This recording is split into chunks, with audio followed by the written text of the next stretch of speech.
On day 1, I spawned in as Spidey from Spidey and his amazing friends. I was surrounded by friendly spiders who were bigger than me. Wow, I'm really small. I must be a baby version of Spidey. But where are my friends? None of the spiders got a chance to tell me because the Green Goblin jumped out from behind a bush. There you are! Thought you could hide from me with all these spiders? Well, you were wrong, Spidey. Tag, you're it. Ha ha ha! He threw a pumpkin bomb, and I jumped out of the way just in time. But the other spiders were caught in the explosion. I was the only one who made it out okay. You're rotten, Green Goblin, rotten to the core. What are you doing here? You're asking the wrong questions, Spidey. You're asking why I'm here, but you should be asking, why isn't Spin here? Right, Spin, Miles Morales, my friend. Why isn't he here? What did you do with him? That's for me to know, and you to find out. If you want to get him back, you'll need to come and find me and beat me in a fight. If you can't find my hideout in 100 days, I'll make sure you never see your little buddy again. He threw another pumpkin bomb and disappeared, leaving me alone with my thoughts. Oh no, that evil villain kidnapped Spin, and I only have 100 days to get him back. If I'm going to fight the Green Goblin and win, I need to get a whole lot stronger first. On day 2, I decided to get out of the plains and into a new location. With all of the spiders gone, I was completely on my own. And there's nothing for me to climb or swing from out here. I need some tall buildings or some trees. So I headed into the forest. I already had 10 hearts. I sure hope I don't run into any trouble out here. I must have jinxed myself because a group of gremlins came out from behind a bunch of trees and started closing in around me. Hey, why are you bothering me? I didn't do anything to you. You didn't have to. We're here on orders from the Green Goblin. He wanted us to deliver something to you in person. A beatdown. Uh-oh, I'm not strong enough to take on all of these enemies at once. Let's get 'em, boys. The gremlins were getting closer, and I couldn't see anywhere to run. Was this it? Was I already going to lose on my second day? Hey, pick on someone your own size. I looked towards the voice, and I saw Rabbit skiing towards the gremlins. He skied right into them, breaking through the circle, and I was able to run away before they could get to me. When I finally stopped running, I noticed the rabbit was right behind me. Thanks for the help. No problem. I can't stand bullies. My name is Harry. Hi, Harry. I'm Spidey, but you can call me Zozo. On day 3, Harry the skiing rabbit took me back to his home with him in the underground rabbit burrow. It was really nice of him, especially since I didn't have a base of my own yet. Now I have a safe place to rest for a little while where the Green Goblin wouldn't bother me. Thanks, Harry. This is so nice. No problem, Zozo. Hey, there's someone I want you to meet. He knows a lot about the Green Goblin, and I think he can help you out. He took me to the burrow of a Giza rabbit. Hello. I understand you're going up against the Green Goblin. A nasty fellow. Don't I know it? Well, forgive me for saying so, but you won't get far like that. You need some tools, some weapons, and you need to get a whole lot stronger. I know, but where should I start? The forest to the north has lots of wood. Go gather some so you can start making tools. You'll need to be well equipped with the strongest tools you can find, as well as an open heart and an adventurous spirit. It takes a hero to defeat a villain, and if you really try, you can become the hero that takes down the Green Goblin once and for all. That sounded like a whole lot of work, but as I thought about all the spiders the Green Goblin hurt and thought about Spin being held prisoner somewhere, I knew it was worth it. I guess I'd better get right to it then. First things first, I need to go gather that wood. You'd better go with him, Harry. We all need a friend in tough times, and Zozo has quite the journey ahead of him. Okay, let's go, Zozo. On days 4 and 5, Harry and I went out into the northern forest to start gathering wood. There was no time to waste, so I started punching as many trees as I could. After I gathered enough wood, I built a crafting bench and crafted a set of wooden tools. Hooray! Now I can start gathering stone. You're doing awesome so far. Thanks, but I think this is the easy part. It'll only get harder from here. I'll be here to help every step of the way. Every hero needs a sidekick, right? That's true, but enough talking for now. I've got to get enough stone to upgrade my tools. I got to work, and once I had enough stone, I upgraded all of my tools from wooden ones to stone ones. Ready to help me build a base? We need a secret hideout if I'm gonna be a real superhero. Yeah! We started building the base and made sure to add a room for me and another room for Harry, so we both had somewhere to sleep. While we were building, a tarantula hawk flew up and started attacking me. What's the big idea? I couldn't let it get me, not when I was finally making progress, and I definitely wouldn't let it hurt Harry. The fight wasn't easy, but I won. And afterward, I felt myself getting stronger. Hey, I gained a heart. You're one step closer to being a superhero. Yeah! On days 6 through 8, I explored more of the forest. I wanted to see what other resources I could use to build my base, or if there was any useful item someone might have dropped. As I was getting ready to pick some apples from a tree, I heard someone yelling. Help! Somebody, help! Sounds like someone needs a hero. I ran toward the sound of the voice, and I saw a raccoon being attacked by a pack of wolves. Don't worry, I'll help you. I'm your friendly neighborhood Zozo. As soon as the wolves saw me coming, they left the raccoon alone and ran at me. They snapped their jaws, trying to bite me and scratch me with their claws. But I dodged their attacks, and I hit them back with my stone sword. Ha! You're no match for me.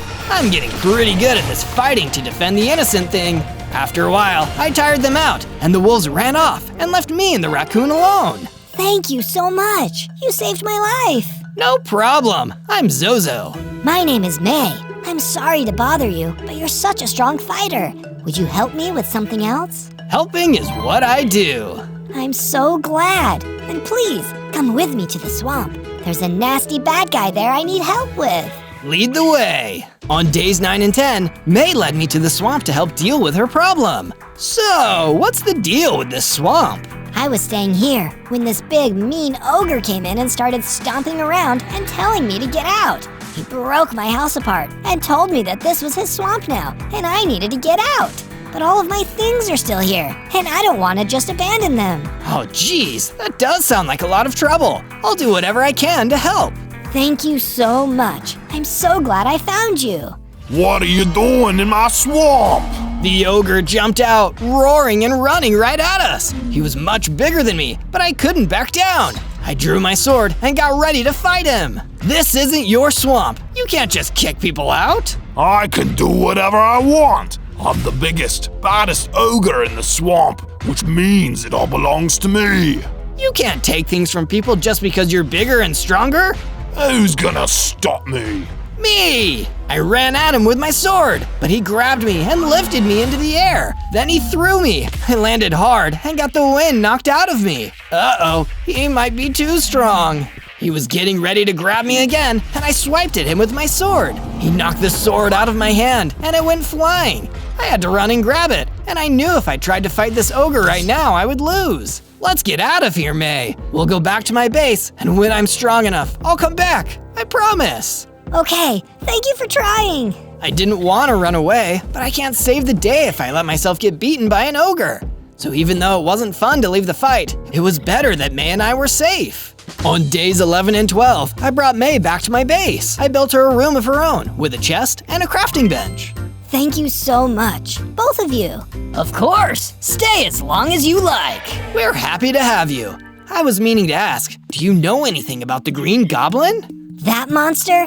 I sure do. He kidnapped a friend of mine, and I'm trying to learn more about him. I'm pretty sure he lives underground somewhere. I don't know exactly where, but I've heard a lot of rumors about his underground cave hideout. If you can find out where he is, and you're strong enough to fight him, you might be able to use the element of surprise to help you defeat him. Underground, huh? That's really helpful. Thank you, May. Of course. The Green Goblin is terrible, and I'd be happy to see someone finally take him down. After I talked with May, I decided to add some food sources to my base. I know, I think I saw some chickens in the woods. Yes. So I built a fence to contain the chickens, then I went out looking for them. There you are. Come with me, chickens. I'll show you your new home. I herded the chickens back to the base and got them all set up in the fenced area. Then I cut down some grass and planted some wheat at the base. Now we'll have plenty of food, and I learned more about the Green Goblin. What a successful day! On days 13 to 15, I decided to find some ways to get stronger, so I turned to Harry for advice. I think the best way to get stronger is to get some more experience. Explore new areas, go on some quests, fight more enemies. You can't learn if you don't put yourself out there, and upgrading your tools probably won't hurt either. That's a great idea, thank you! If I was going to upgrade my tools, I needed to get mining. I mined some coal and some iron too. I raced back to my base to make a furnace. Then I smelted the iron and used it to craft all iron tools. Great! Now time to explore. Where can I go? I should go somewhere really different from anywhere I've been so far. I know, I'll go to the ice spikes. So I gathered all of my new tools and headed off to the ice spikes. Brr, it's getting cold. I'm not used to this weather. Maybe I should have brought some more supplies with me. Maybe you should've, but you didn't, because you're weak, and you'll never beat the Green Goblin. Who said that? I looked up and saw a green golem standing on top of a tall ice spike. I did. The boss sent me to check on your progress, and he's gonna laugh so hard when he hears about all this. But first, I think I'll teach you a lesson about trying to be a hero when you're really just a zero. Then he jumped down from the ice spike and landed right in front of me. But I was ready for him, and I had my brand new iron sword ready to go. Not so fast. He ran at me, and I swung my sword. He tried to hit me, but I dodged and attacked again. It was a pretty tough fight, but I managed to win in the end. After I defeated him, I noticed he dropped something. Cool, an explosive bottle. I can use this to fight the Green Goblin. I was so excited to show my friends what I found that I ran all the way back to my base. Harry was waiting for me. You should build an armory to keep your weapons. Great idea! So I built an armory, and after I did, I felt myself getting stronger. Whoa, I gained 2 hearts. On days 16 to 19, I decided to follow Harry's advice and keep exploring to get more experience. Maybe I'll find something else that will help me beat the Green Goblin, or make a new friend. As I was looking around, I found an abandoned house. Anyone here?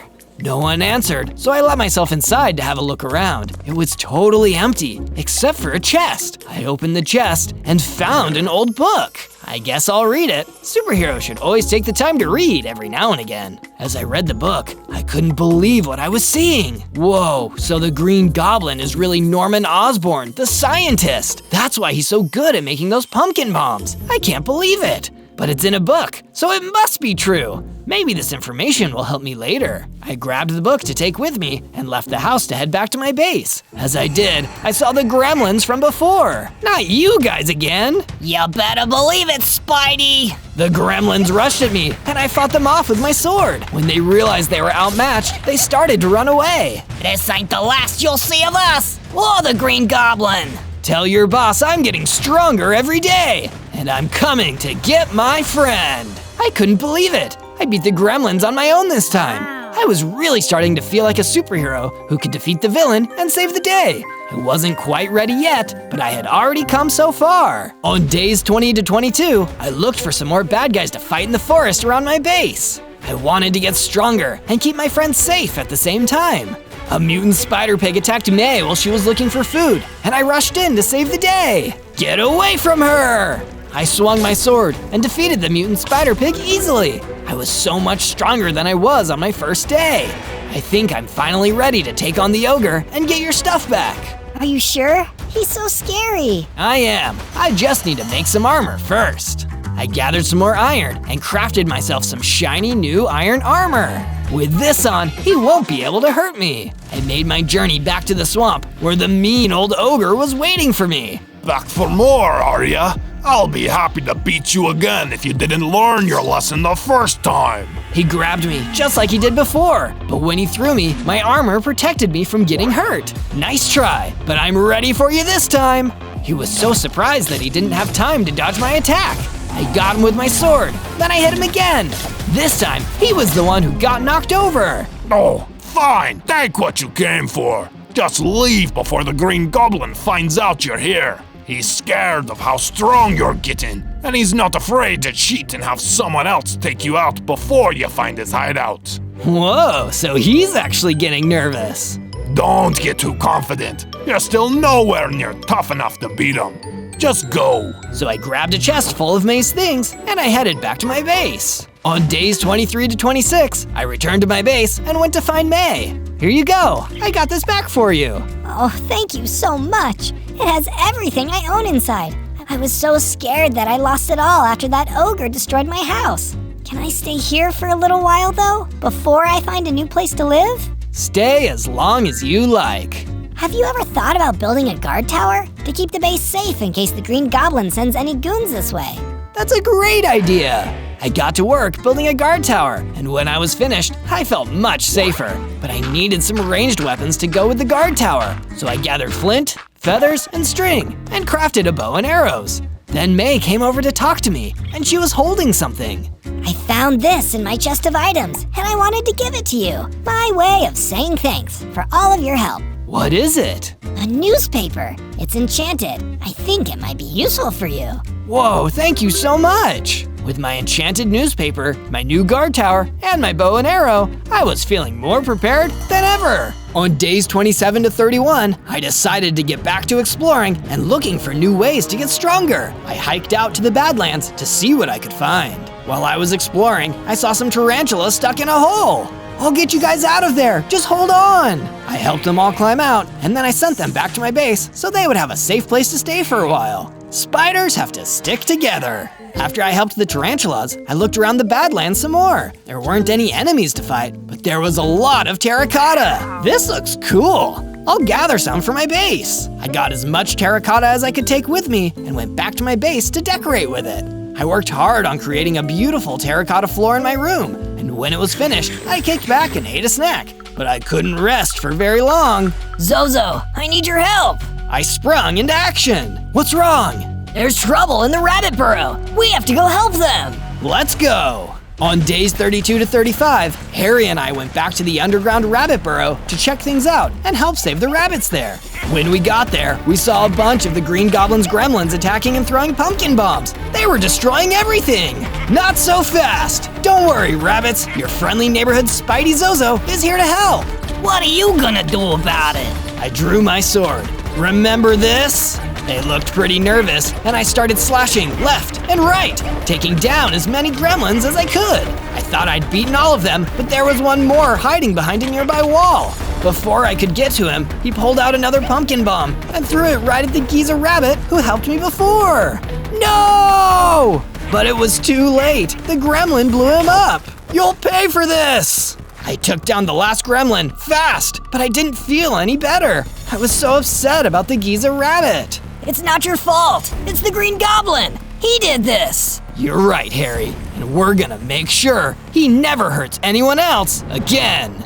On days 36 to 39, I decided to head to the beach and see if I could find anything useful there. I needed all the strength and weapons I could get if I was going to beat the Green Goblin before he could strike again. Are there any heroes out here? Please, I need help. A hero? That's me. Who said that? I can help. Me. I looked over and I saw a walrus sitting on the sand. What's wrong? Out there in the water is my favorite rock to sit on when I want to catch a few rays. But when I try to sit there now, there's a mean octopus who keeps attacking me and trying to pull me into the water. That's not very nice. You wait here, friend. I'll go teach that octopus some manners.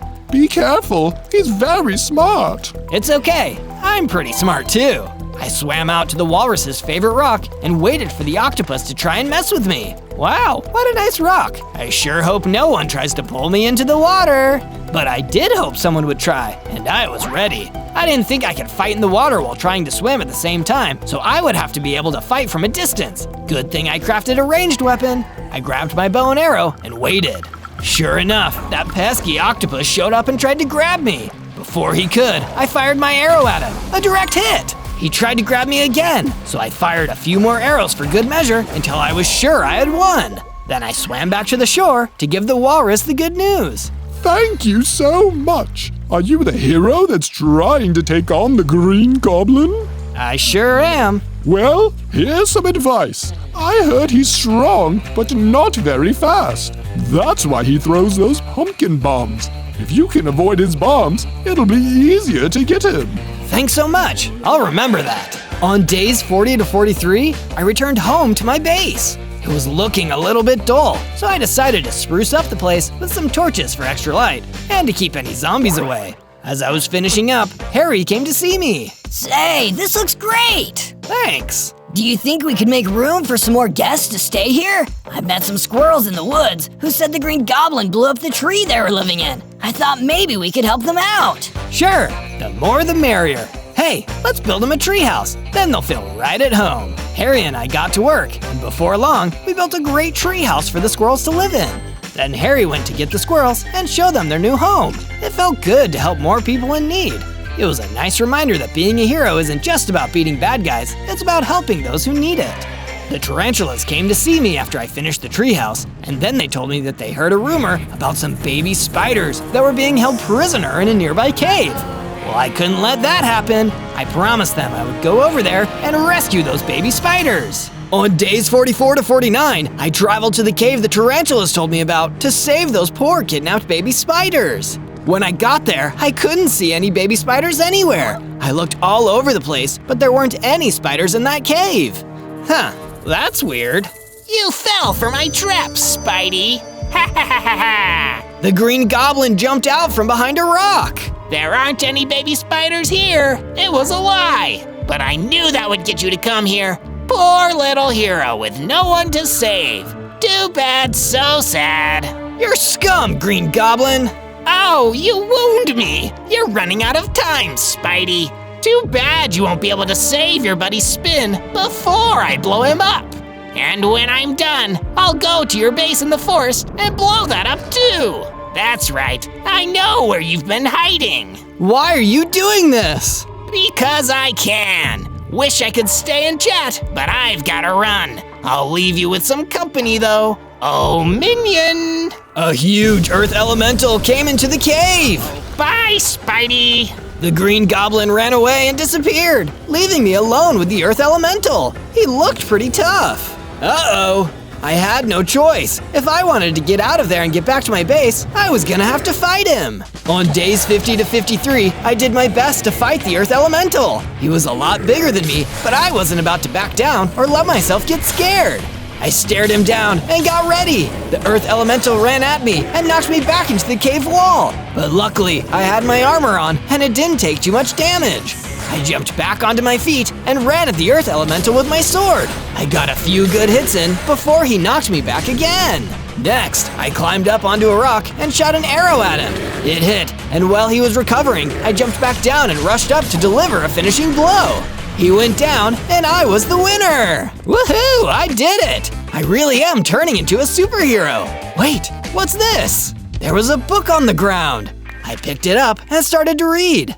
The Notes of Norman Osborn. I hate spiders so much. One day I'll find a way to get rid of every spider in the world, and then I can finally be happy once they're gone.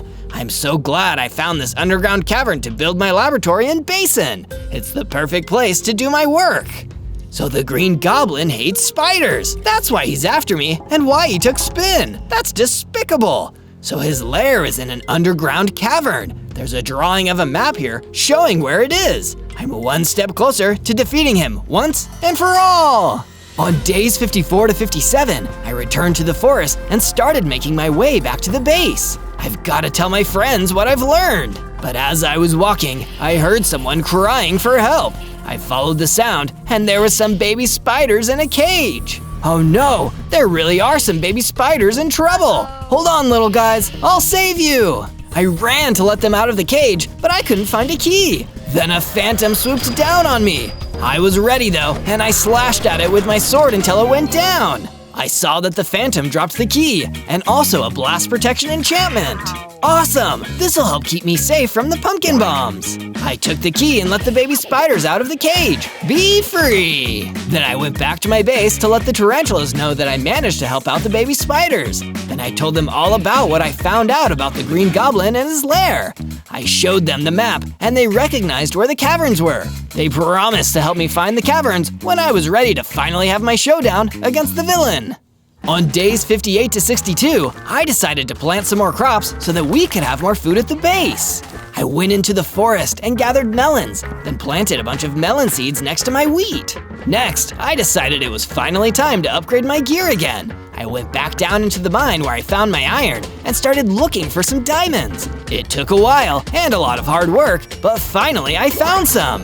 Sweet! Time to craft some diamond gear. I was able to use the new materials to craft a diamond sword. After that was done, I expanded the base and added some more rooms, including a bedroom for Spin. After all, he's gonna need somewhere to stay when I finally rescue him. On days 63 to 66, the squirrels came up to talk to me. They told me that I might be able to find some useful materials at the stone shores. So naturally, I decided to head out there and see what I could find. When I arrived there, I couldn't see much of anything that would help me beat the Green Goblin. I was starting to feel discouraged. Then, I saw a stone monster coming toward me.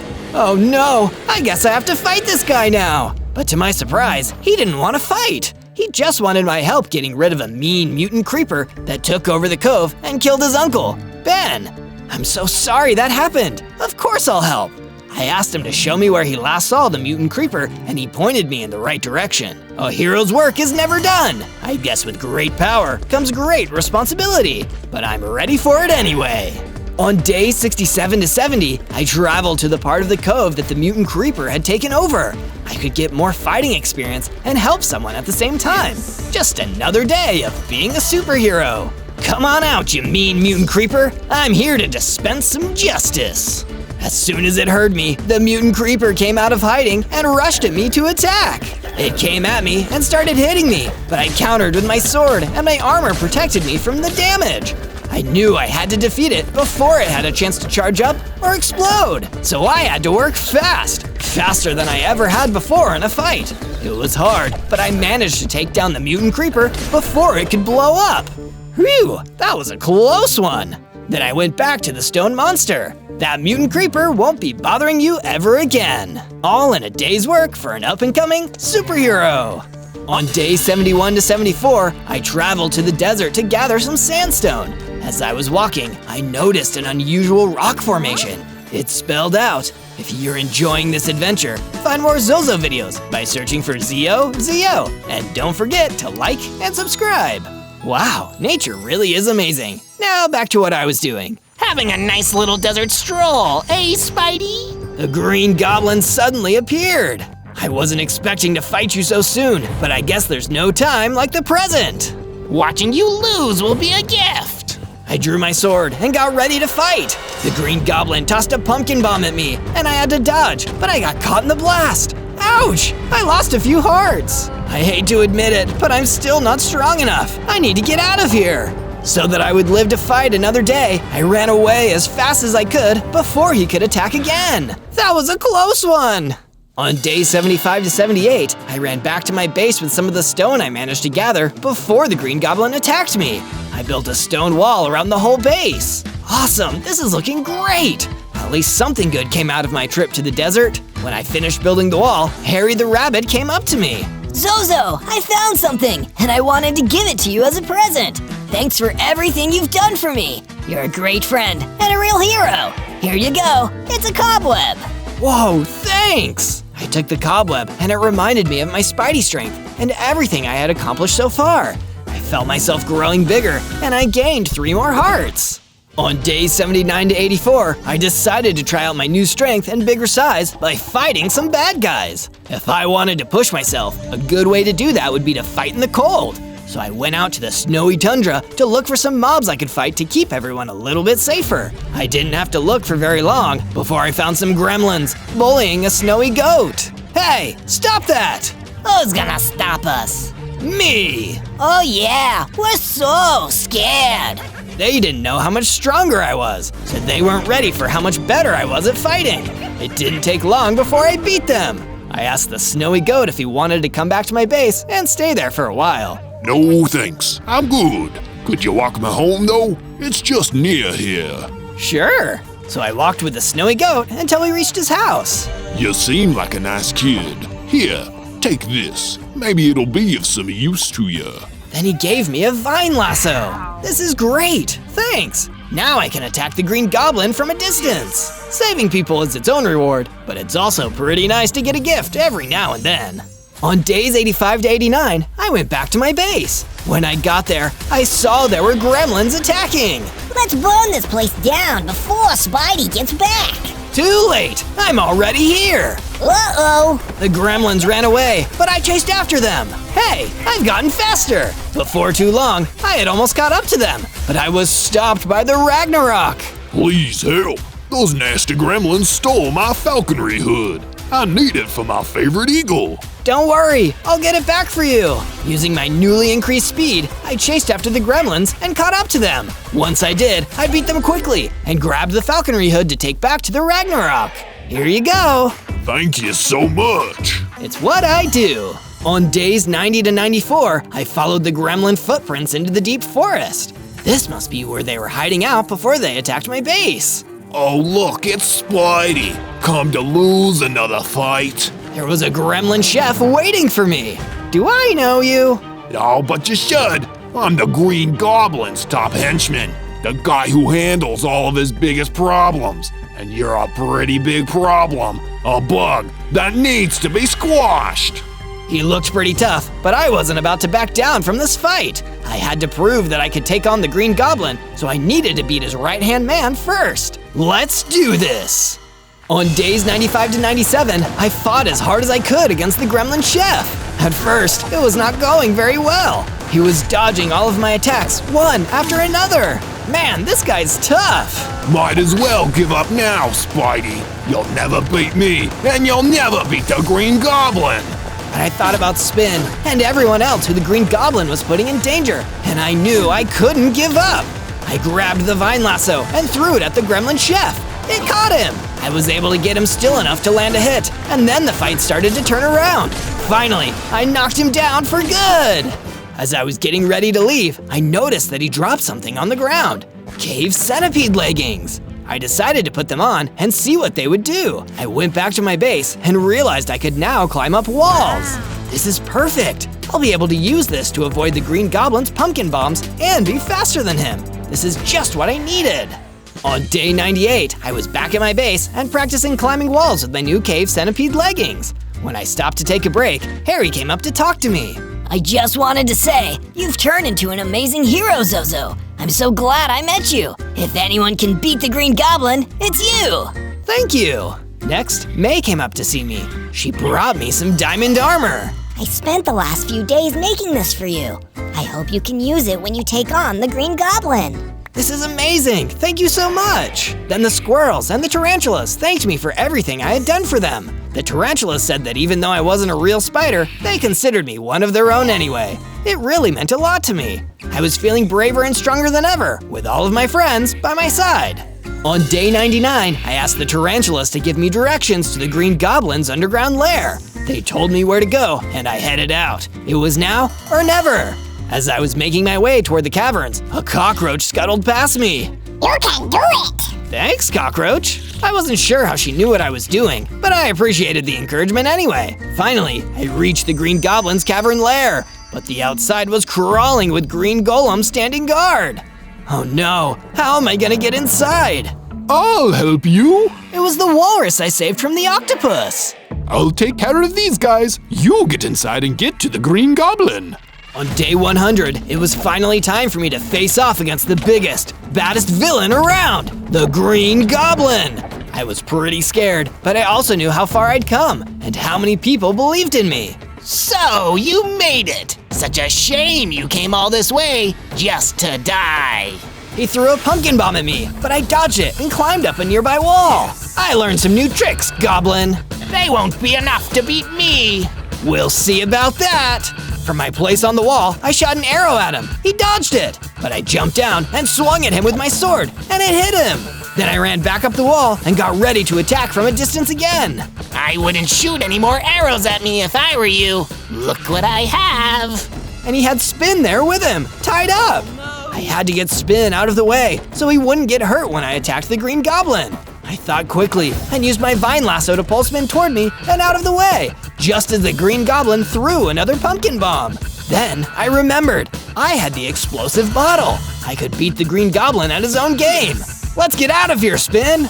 Running away, are you? Nope, just getting far enough to do this! I threw the explosive bottle at the Green Goblin. Then I got out of there as fast as I could.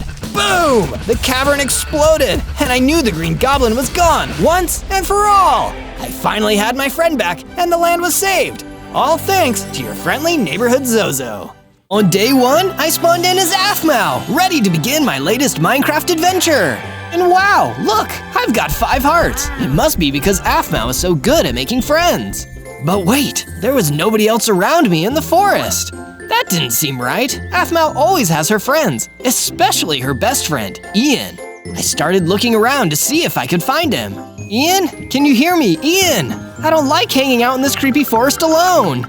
But I wasn't alone. Suddenly, a huge humbaba came running out of the trees towards me. Are you calling for Ian?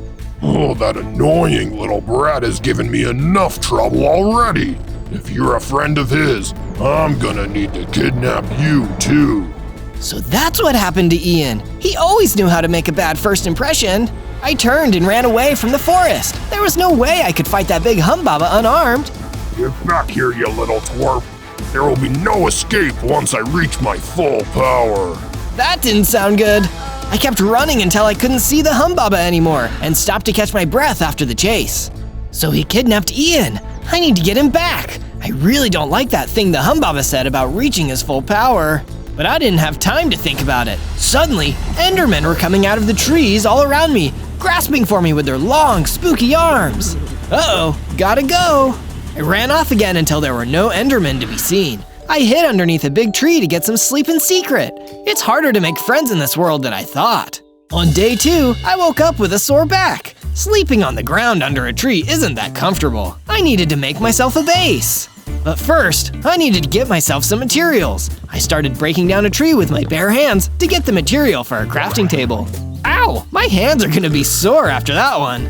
I built a crafting table and used that to craft my first set of tools. A wooden pickaxe, a wooden axe, and of course, a wooden sword. Now it's base building time. But there wasn't much space in the forest, so I headed out into the plains to start building my base on a wide, even plain. I admired the plains from my new balcony. Nothing can sneak up on me here. That's when I saw a bunch of freaky little creatures crawling towards my base. Are those enderiophages? That doesn't make sense. What are they doing outside of the end? Either way, I needed to get them out of here to finish building my base. I went outside, pulled out my sword, and started attacking them, being careful not to let them attack me. If an enderiophage attacks you, you get ender flu, and nobody wants that. Get out of here, you nasty little viruses! I kept attacking them until there were no more left. And stay out. I went back in to continue working on my base. The first room I finished was my sleeping quarters, complete with a nice, comfy bed. This sure beats sleeping under a tree. On day 3, I woke up feeling well rested and decided to continue expanding my base. I left the plains and walked back into the forest to gather more material with my new tools. After all, I needed to build a room for Ian after I rescue him from the humbaba. On the way through the forest, I discovered an opening into a cave and decided to explore. Who knows what treasures I might find in there? But as I got deeper and deeper into that cold, dark cave, I realized treasure wasn't the only thing inside. Suddenly, an armed Mimikyu snuck up behind me. Before I could even react, it hit me with its mimic sword, taking out a good chunk of my health. Get away from me, you lousy slime! I'm just trying to gather some supplies. But it didn't listen. It just kept attacking me. My sword was like a toy against it.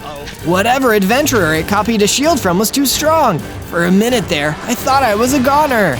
Until a friendly chocobo came running out of the cave towards me. Hop on my back, kid. It isn't safe in here. Thanks, that's an offer I can't refuse. I jumped onto the chocobo's back and rode her out of the cave, leaving the Mimikyu behind us in the dark. We ran until we reached my base, where I finally dismounted off of the chocobo. Thanks for the save, chocobo. I'm Zozo. What's your name? I'm Coco. Huh, guess our names are kind of similar. You did a great job saving us from that Mimikyu. I'm pretty sure I wouldn't have survived without you. The Mimikyu are just the beginning of it. Haven't you noticed all of the ender creatures that have been bothering everyone around here? It's all Estragon the Humbaba's fault. Wait, the Humbaba? I think we should stick together. That's the guy who kidnapped my friend. On days 4 to 5, I invited Coco the Chocobo into my base. Be it ever so humble, there's no place like home. Nice place. Where will I sleep? That's when I realized he wouldn't really fit through the door. Well, where do you want to sleep? Personally, I've always felt a little safer underground. Is that doable? You betcha, Coco. I mined a space underground in my little base and built Coco a cozy underground room to sleep in. By the time we were done, it was nighttime and we were exhausted. It feels so nice to have a friend staying at my base with me too. But we didn't get to cool off for long. We heard the sound of zombies moaning outside. Jeez, we can't catch a break, can we? You hang back this time, Coco. You've already saved my bum once today. Now it's my turn to help you out. I climbed up the stairs and pulled out my sword. It may be wooden, but I could still outwit a bunch of zombies, even at my lower power level. I ran in, taking advantage of my speed to lure the zombie horde away from my base. That'd keep Coco safe. Now it's time to tango, you undead fiends. Once I was far enough away, I started picking them off one by one, defeating each one quickly before the rest could gang up on me. You know that age-old rule, never get surrounded by zombies. This'll teach you to invade my base. It's just rude, you know? I noticed that one of them dropped an enchanted book on the ground. I ran in and picked it up right away. Oh wow, protection level 4. This will improve the strength of my armor. That's perfect. On days 6 to 8, I decided to build a chicken farm on my base so I could collect the eggs and make myself some nice meals.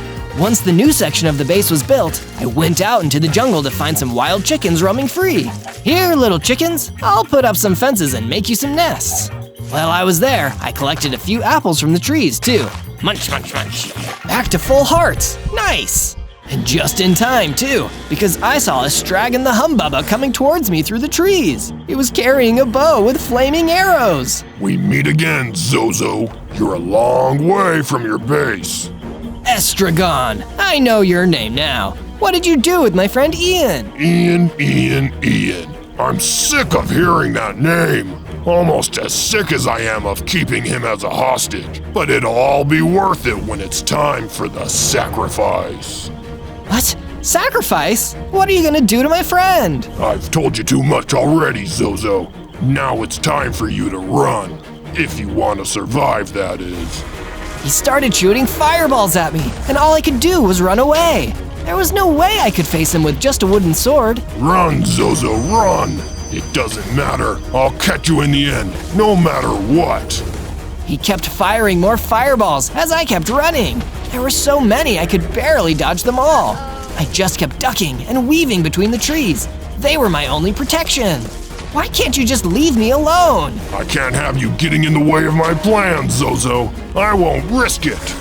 Luckily, I was still faster than he was. I was able to keep running until I passed through a gap too small for him. By the time he could make it around, I had hidden behind a tree. You can't hide forever, Zozo. Then he angrily spat fire all over. I didn't feel safe until I saw him fade into the distance, looking for me. I'm gonna need to get so much stronger before I can beat that guy. I hope you're safe out there, Ian. On days 9 to 10, I was hanging out with Coco, thinking about how to pass the time while I searched for Ian and figured out Humbaba's evil plan. Coco had a pretty bright idea about that. How about you build a statue, Zozo? That's a great way to pass the time, and it'll help inspire you to complete your mission. Great idea, Coco. I'm so glad I have you around to help me out. But what would the statue be? It has to be something Ian would love. I was sitting on the balcony, thinking of what exactly to build. Oh wait, I know! I'd build a statue of Ian. He'd love to have a big statue of himself to look at. I ventured out to the plains where I started mining some more materials. This would help me build my statue and improve my base. I went back to the base and started building the statue's foundation. Heck yeah, that's a good start. I also decided it was time to furnish my home a bit more. I needed somewhere to chill out and maybe read. Oh, I know, I'll build myself a library. That will be the perfect place to study and relax. Yes. I built myself a nice, cozy library with bookshelves, chairs, and a fireplace. Now this is the way to live.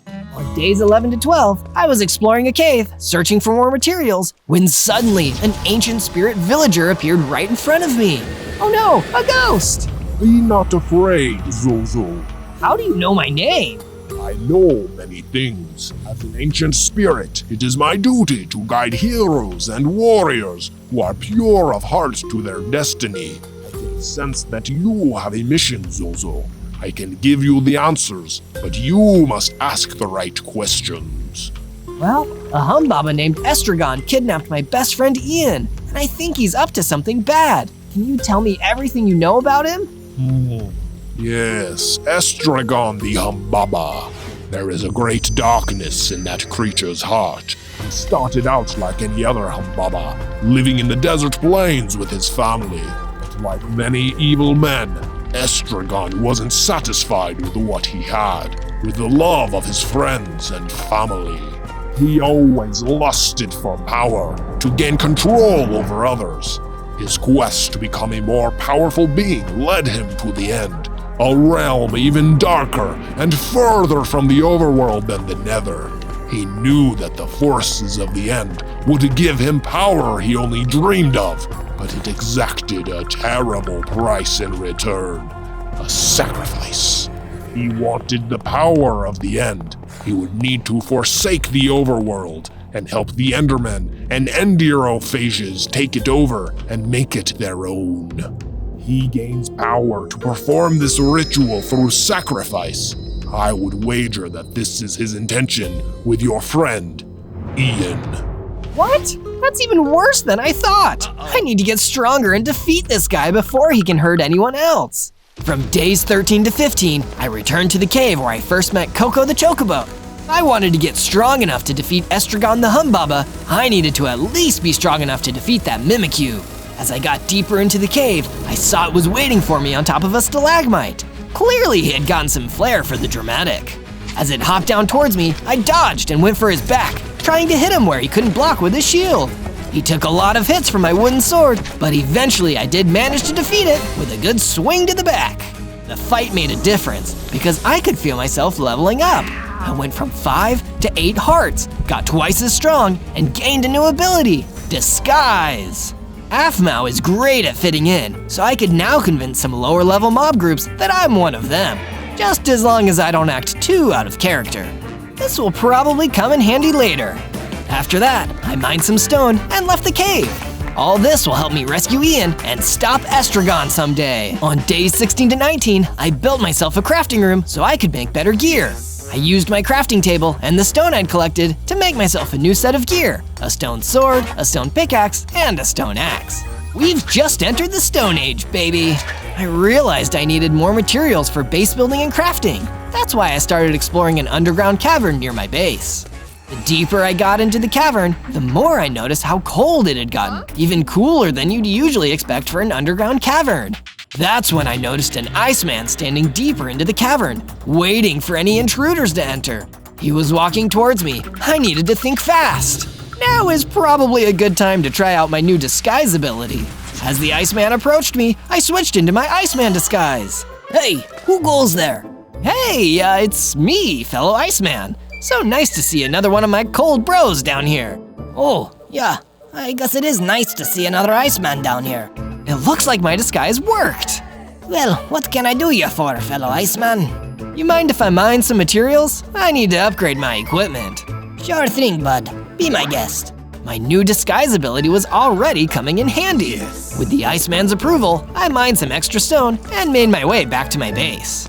On days 20 to 22, I woke up to Coco the Chocobo outside the door to my bedroom, frantically calling for me. Zozo! Zozo! It's an emergency! What's wrong, Coco? Estragon the Humbaba is right outside. I think he's here to see you. Uh-oh, I better get dressed and go see him then. I grabbed my equipment and ran out of the base. I saw Estragon the Humbaba standing there, waiting for me. Meet again, Zozo. Our last meeting was cut tragically short. If I recall correctly, you ran away like a coward. Will you run away now? I'm through running away. I'm ready to take you on, Estragon. Are you brave enough to fight me directly? Gladly. Estragon readied his claws and ran at me. We dueled, managing to dodge or parry most of each other's blows. Impressive. You've gotten a lot stronger since we last fought. Thanks for providing the encouragement. As we kept fighting, I managed to hold my own, but I was getting tired. Lucky for me, it seemed like Estragon was getting tired too. You've proven yourself, Zozo, but this isn't even my final form. The next time we fight, it'll be the end of you. Mark my words. And with that, he ran off, leaving us on a draw. But the next time I would meet him, I finally believed it might be my turn to take home the victory. When I'm done with you, Estragon, the only end you'll need to worry about is your own. On days 23 to 26, I explored an underground cavern, hoping to find some interesting loot. Using torches I placed along the wall to light my way, I walked deeper and deeper into the belly of the cavern.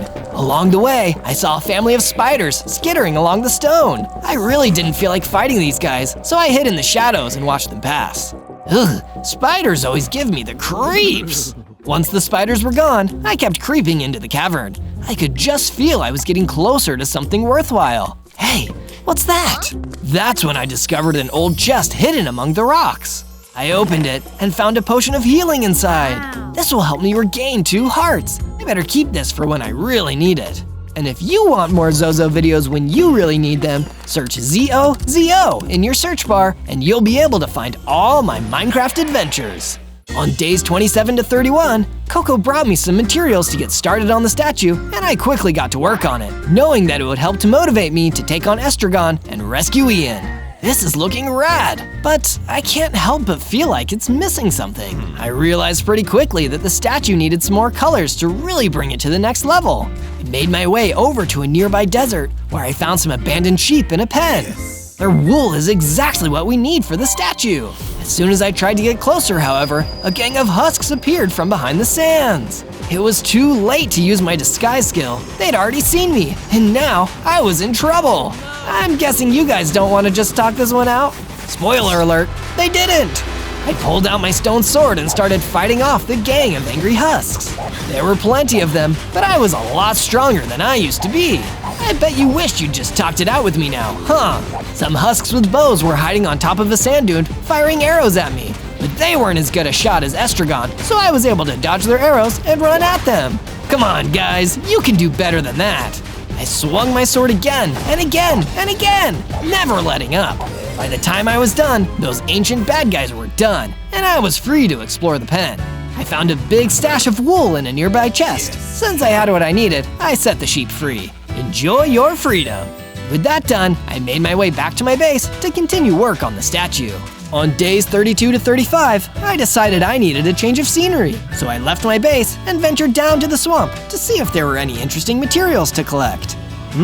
It's got that fresh swamp smell, but I didn't find any interesting materials. Instead, I found a swarm of monstrous swamp leeches, and I really didn't want them to get too close to me. I think I might be allergic to leeches, especially giant monster leeches. As I tried to run away, I fell into the bog and found even more monstrous swamp leeches slithering through the water towards me.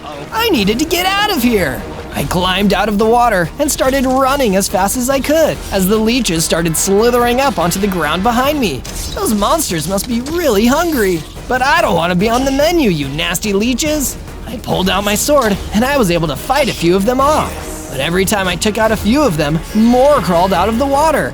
I was on their turf now. Okay, I'm leaving. Just please stop trying to eat me. After running for a while, I finally managed to escape all the hungry leeches. I stopped for a minute to catch my breath, and that's when the Iron Chicken ran out to meet me. Please, kind stranger, I need your help. Of course, tell me what's happening. My chicken friend was kidnapped and dragged away into a tomb, but it's too heavily guarded for me to go and get her back myself. Will you help me do it? I will. My friend got kidnapped too, so I know exactly how you feel. I'll get right on it. On days 36 to 39, I followed some instructions the Iron Chicken gave me until I found my way over to the ancient tomb. Of course they'd be hiding the kidnapped chicken in the creepiest place possible. Duh. Getting in wouldn't be easy. I could see a powerful looking stone monster guarding the gate, and I had no idea what other enemies or traps were waiting for me inside. I needed to think of a way to approach this tactically. Wait, I have an idea. The stone monster hadn't seen me yet, so I could use my disguise skill to infiltrate the building without needing to fight the stone monster. Once I was inside, I could try to find the chicken and sneak back out. It'd be a flawless plan, and nobody would need to get hurt. That's the APHMAU way. What could possibly go wrong? Days 40 to 43, I put my plan into action. I used my disguise ability to take on the form of a stone monster and approach the stone monster guarding the entrance to the ancient tomb. Hey there, fellow stone monster. How's it going? Do I know you? Well, we're both stone monsters, aren't we? What's up? You guarding the tomb? Can I go in? Look, buddy, this is a security job. I don't let anyone into this tomb unless I know them. So, who are ya? I feel like I definitely know you from somewhere. Are you a friend of my brother, Michael? Yes, that's it. Some would say I'm his best friend. Me and Mikey go way back. So, you mind if I enter the tomb? You dope. I don't have a brother. I'm taking you down. My disguise was foiled. The stone monster ran towards me, and I used my speed and agility to dodge around him and run into the ancient tomb. Don't worry, chicken. I'm coming for you. I ran into the tomb. It was a cold, dark passageway where I could barely see in front of my face. Put up a couple torches along the walls just so I could find my way around. That's when I found a potion of night vision laying around on the floor of the tomb. This is perfect, just what I needed. I took the potion just in time to see a vicious ruby mummy running towards me. It gave me the fright of my life. I dodged the lunging mummy and only then noticed a green chicken cowering behind the mummy. Hey chicken, come with me. We need to get out of this scary dump. I didn't have to tell the chicken twice. She ran after me as I ran out of the tomb, leaving the shambling ruby mummy behind us. We also passed the big, strong stone monster on the way out and left the tomb for good. The green chicken and I returned to the swamp where she was reunited with her good friend, the Iron Chicken. Thank you, Zozo. I'll never forget this.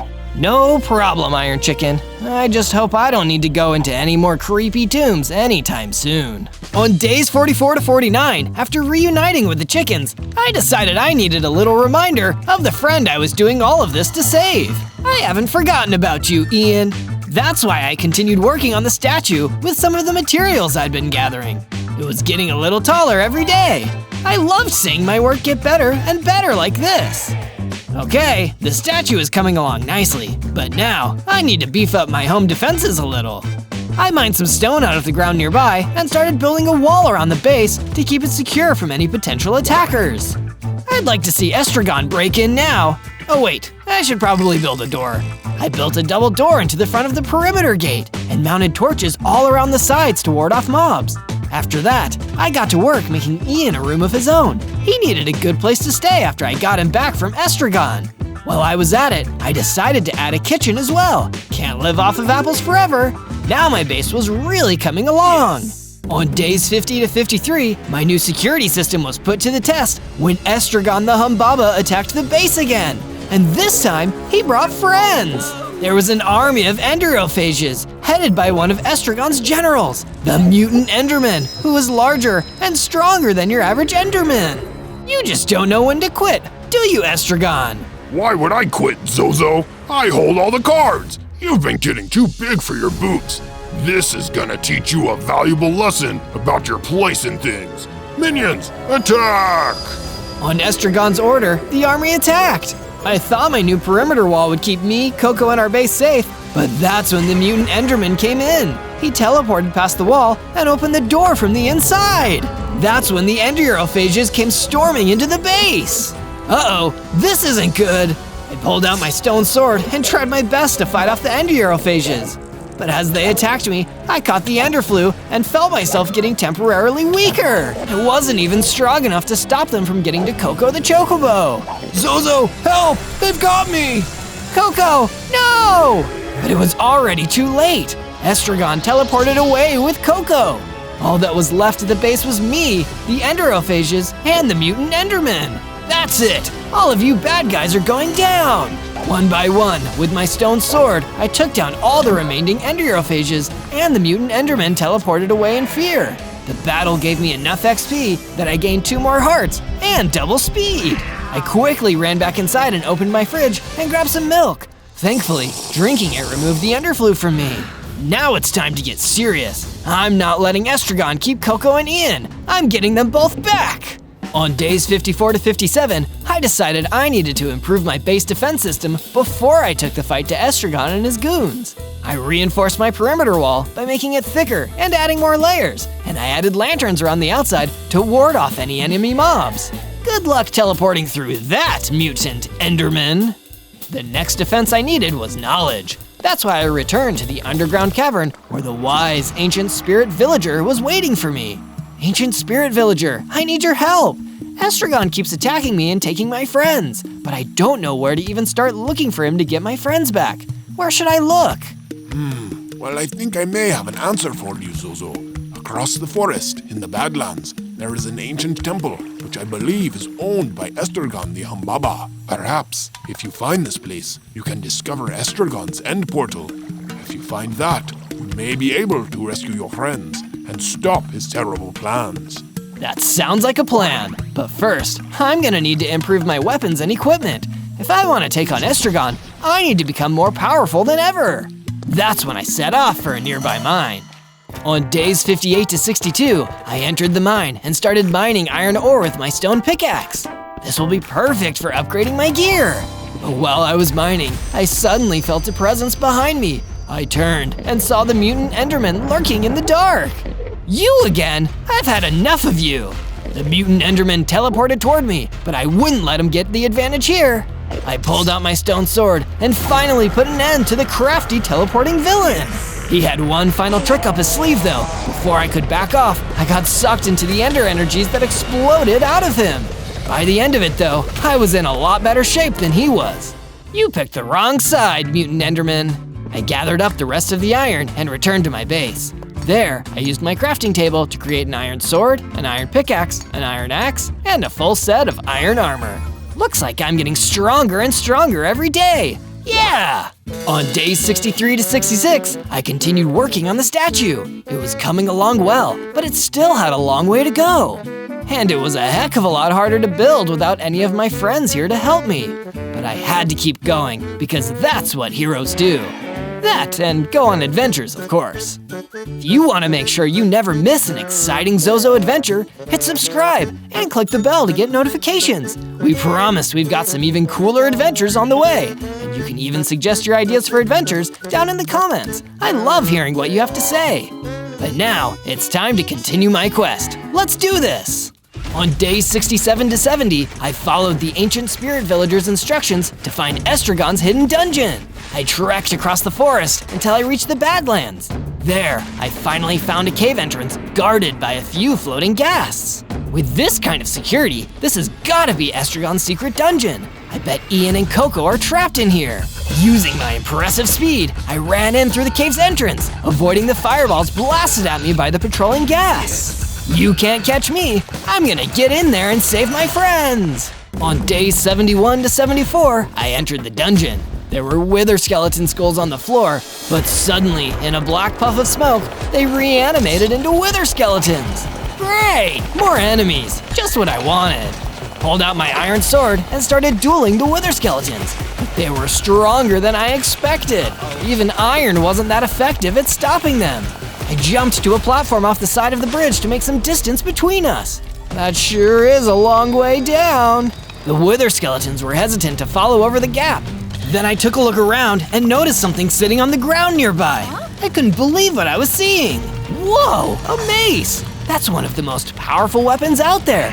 Looks like I'm getting some good luck after all. With the mace, I made short work of the wither skeleton squad, blasting them all into a pile of ebony bones. Not so tough now, huh? After defeating the wither skeletons, I noticed a gate at the back of the dungeon. I just knew that whatever I wanted, it was hiding behind that door. Let's go! On days 75 to 78, I walked through the gate at the back of the dungeon and entered Estragon's lair. The Humbaba was standing there, waiting for me, with a huge end portal on the ground behind him. I bet you're proud of yourself. You've come so far. And what a shame it'll be what happens to you in the end. Do you have any final regrets? Yeah, not taking you down sooner! I pulled out my new mace and ran toward Estragon. He tried to dodge, but I was too fast for him. All it took was one good strike, and Estragon was thrown across the room. Needless to say, he didn't seem happy. You really have gotten stronger. And I've gotten angrier. You'll see just how angry I can get if you don't tell me where I can find my friends. Oh, you'll find them. But to find them, you'll need to follow me. Estragon jumped into the end portal and disappeared. I wasn't going to let him get away, so I jumped in right after him. On day 79 to 84, I arrived in the end, where Estragon the Humbaba was already waiting for me on top of some kind of tower. The sky above was pitch black, Something about this place made me shudder all the way down to my bones. Welcome, Zozo, to the end. I hope you find it as hospitable as I do. Give it up, Estragon. It's over. Tell me where you're keeping my friends. Oh, they're right here, Zozo, but you'll never see them again. Isn't that just tragic? Now this creep was really making me angry. Not as weak as I used to be, Estragon. I can defeat you now. Perhaps you can, but can you beat me after this? Estragon the Humbaba started floating off the top of the tower. I could feel an energy building in the air. What was happening here? Prepare to witness true power, Zozo. In a puff of poisonous purple mist, Estragon harnessed the power of the end and transformed into an Ender Dragon, one of the most powerful enemies imaginable. This is what it's all been building to. I've harnessed the power of the end and become stronger than I could have ever hoped to be. Soon, with the help of my Endermen and my Endriophages, I will conquer the world. I'll never let you do that. You'll be too dead to stop me. Estragon the Ender Dragon fired a purple fireball at me. I had no hope of surviving like this. I ran away and hopped back into the end portal. If I couldn't figure something out soon, we'd all be doomed. On days 85 to 89, I ran back through the forest to my base. By the time I got back there, I was exhausted from the journey and from my last fight. I needed to take a nap and get my energy back. That's when I got an unexpected guest. The ancient spirit villager floated into the room and woke me up. Ancient spirit villager, what are you doing here? Seems the situation has become graver than ever, Zozo. Our shared enemy, Estragon, has taken the form of an Ender Dragon. I know that, ancient spirit villager. I saw it happen. Then you know how much is at stake, what we must do in order to stop him and save the overworlds from his tyranny. You still think I can beat him? If you wish to save your friends, Ian and Coco, then you will have to. But you will need to get stronger first. Here, take this. The ancient spirit villager gave me a sharpness enchantment, which would make my mace even stronger. But if I wanted to beat this new Estragon, I needed to make my spirit stronger as well as my weapons. Feeling well rested, I went out to the statue and put on the final finishing touches. It looked amazing, just like my friend Ian. I knew when he finally saw it, he'd love it. He always was a little full of himself. That's when the ancient spirit villager appeared to me one more time. Zozo, my time is almost at an end, but I have a message to impart to you. If you wish to survive the wrath of the Ender Dragon, you must wear the ultimate armor. You will find it in a chest, hidden in the Nether Wastes. There is a portal to the Nether on the stone shores. You can do it. I believe in you. And with that, the ancient spirit villager faded away. I would need to do the rest alone. Thank you, ancient spirit villager, for everything. On days 90 to 94, I used the sharpness enchantment the spirit villager gave me on my mace to make it stronger. I took my enhanced mace and made my way to the stone shores. I could see the nether portal glowing in the distance. It's now or never. Have I made that joke before? There were a few zombies scattered along the shoreline. When they saw me, they immediately started running towards me. Thankfully, by this point, I was way too strong for them. I took them all out with my mace and ran towards the portal. Nothing is gonna stop me now. I jumped into the portal and was suddenly transported to the fiery nightmare world of the Nether. Now I've gotta find that chest. This place is way bigger than I thought. As I wandered further into the Nether Waste, I was attacked by a horde of zombified piglins, all oinking furiously. Guys, I'm just looking for the chest. I don't want any trouble. They weren't interested in listening. Instead, they all attacked me and gave me no choice but to fight back. Take this and that. My mace was so powerful now, it only took one strike each to destroy them. The biggest problem was that my mace was slow, so it took me a while to work through them all. They really should give you guys a raise. Once the zombified piglins were taken care of, I continued exploring until I found an empty bastion remnant. This must be where all those zombified piglins came from. I wonder if they were guarding something. I crept inside, and that's when I saw it, the chest, the exact thing that the ancient spirit villager told me about. I opened it up and found something amazing inside, a set of netherite armor, the strongest armor ever. This would be perfect for keeping me safe against the wrath of Estragon. With the armor in my inventory, I ran back to the portal. It was time to return to my base and prepare Don't worry, Ian and Coco. I'm coming back for you soon. On days 95 to 96, I continued the prep for my final battle back at the base. I used my library to craft a few new enchantment books that'd give me the edge in the fight against Estragon. Even though my netherite armor was already the strongest armor you could get your hands on, it could still be stronger. I gave it the projectile protection enchantment so I could withstand anything that Estragon the Ender Dragon threw at me. But I didn't stop there. When you think dragons, you also think fire. That's exactly why I also gave my netherite armor the fire protection enchantment. You won't be able to toast me now, Estragon. But I couldn't just load all my efforts into defense. My mace was powerful, but it was also slow, and it was no good at long range. Not exactly great when your enemy can fly. That's why, just to be sure, I also made a throwing axe to keep in my inventory, just in case Estragon decided to cheat and use his wings. And to think, I started this journey as just a fun YouTuber. Now I'm a powerful dragon hunting warrior. Let's go! On days 97 to 98, I made the hard trek across the forest toward the cave where Estragon was keeping his end portal. I was nervous. After all, the Ender Dragon was one of the strongest enemies I'd ever faced. But I knew in my heart that I could win this thing and save my friends. Do you believe I can do it? Let me know down in the comments, along with what adventure you'd like me to take on next. Anytime you want more Minecraft adventures with me, Zozo, just search ZOZO for more. That's when I noticed that dark, scary dungeon right in front of me. Okay, Estragon, it's now or never. I'm gonna defeat you once and for all. On day 99, I entered the dungeon where Estragon was keeping his portal to the end. If I didn't defeat him here, he might become all-powerful and spread the Ender creatures all over the world. I can't just let that happen. I jumped into the end portal and was immediately transported to the main island of the end. I saw Coco the Chocobo and Ian trapped in cages, watching helplessly while the mighty Ender Dragon floated up above. Huh, you actually came back. I can't tell whether you're brave or just foolish, but I'll destroy you either way. Coco and Ian looked amazed to see me here, and I was so happy to see them. Zozo, I can't believe you actually came back to help us. This is literally the coolest thing you've ever done.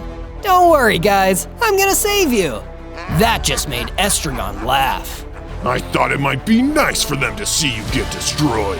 It's a little parting gift from me to you, you pathetic little weakling. Who are you calling weakling? It was time to level up. I equipped my mace and felt myself beginning to change. I upgraded, reaching twice my height and strength, my final form. Let's do this, Estragon. Estragon immediately swooped down towards me, doing the Ender Dragon dive. I quickly ran and dodged out of the way as he collided with the ground. That was too close. I grabbed my mace and ran towards him, ready to deal a blow, but he was already up and flying around again. Oh, come on, that's not fair. He unleashed a purple fireball that flew down towards me and exploded, filling the area around me with that lethal pink haze. I could hardly breathe. I needed to get out of here before it depleted my health.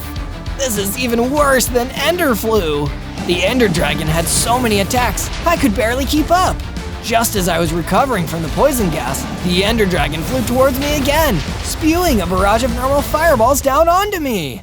If I wasn't wearing my enchanted netherite armor, I probably would have been melted, right there and then. Despite my armor, they still dealt some damage, taking out 2 of my hearts. Thankfully, I still had my healing potion to get me back to full health. Bottoms up. And Estragon certainly didn't like that.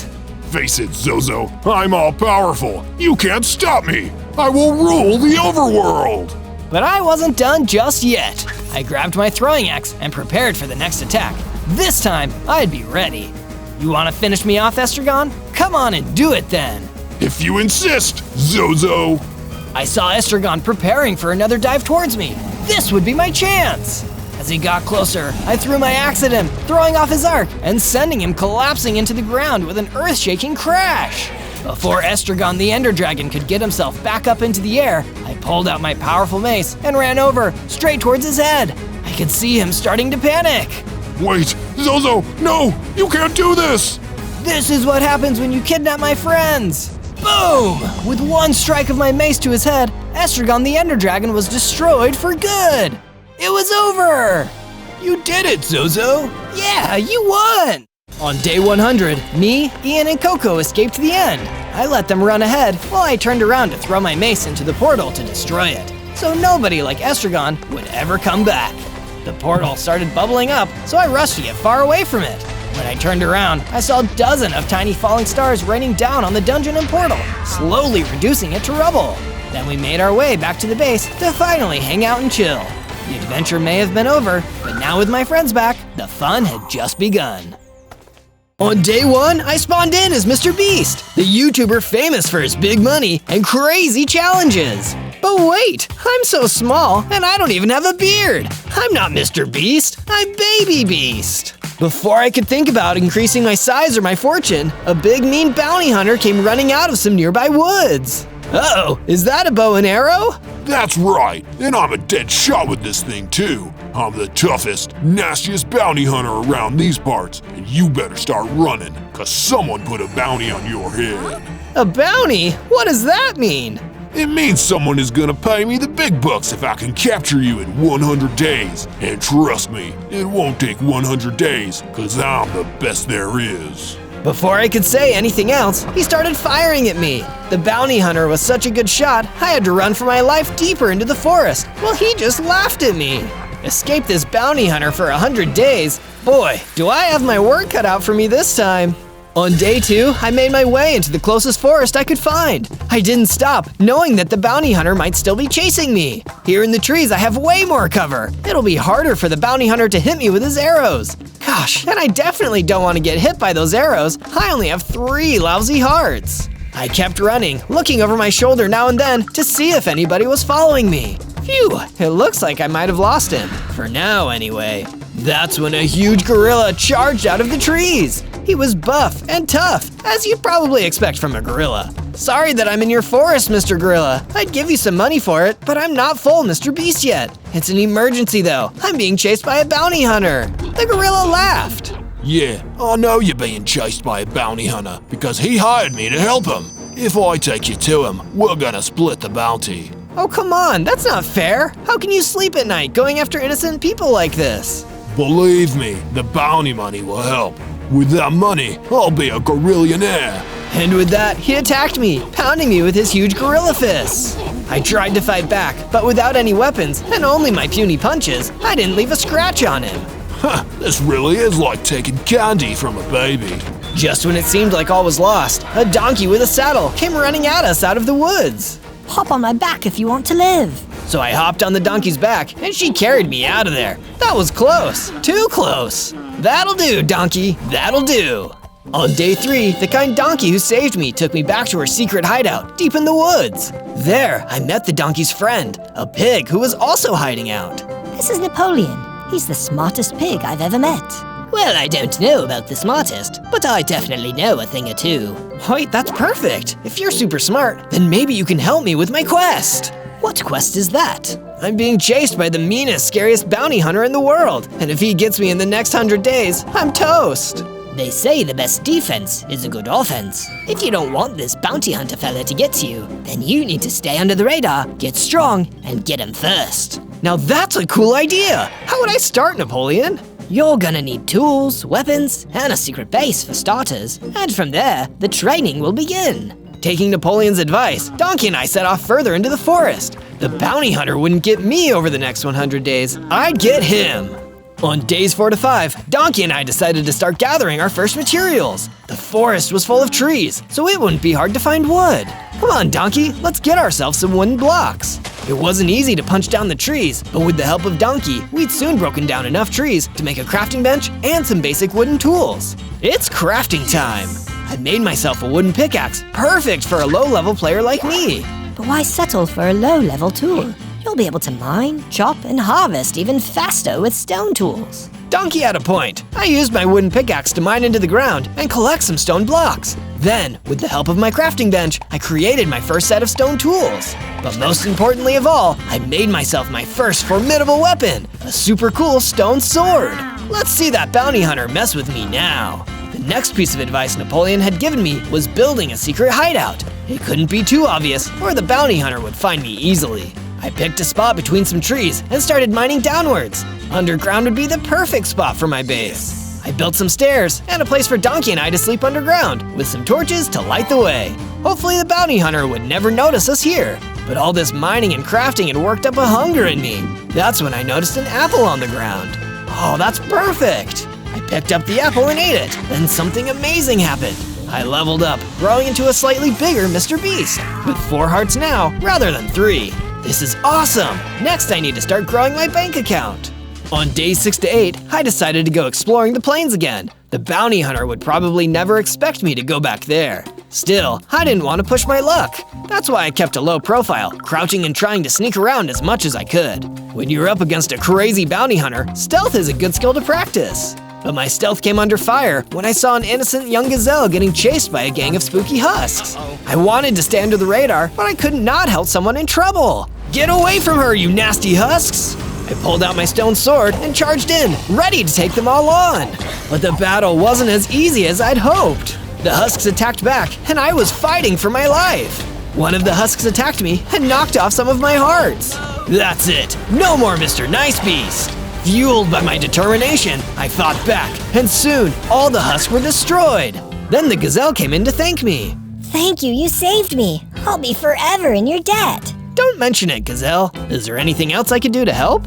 Well, I was wandering across the plains with my father, Papa Gazelle, when all these undead attacked. He told me to run, but he's still trapped back there. Can you help him? Of course, Gazelle. Let's do it. On days 9 to 10, me and the young gazelle ran across the plains, looking for her father. He had to be around here somewhere. Look, that's him, over there. I turned and saw the last thing I wanted to see, Papa Gazelle being chased by a wither boss. He was firing explosive skulls and barely missing the poor gazelle. Uh-oh, withers are stronger than anything else I've faced. Please, we need to try. It's the only way to save my papa. I couldn't say no to that, so I once again took up my sword and ran towards the wither, trying to hide my fear. Pick on someone your own size, wither. So then, he started picking on me. The wither turned and fired a flaming skull that exploded on the ground next to me. I immediately knew there was no way I'd be able to win this fight at my current strength. I'll never be able to stop the bounty hunter if I get destroyed by a wither. Feeling ashamed of myself, I ran away. I retreated back to the young gazelle. Come back to my base with me, Gazelle. We'll figure out a way to save your dad back there.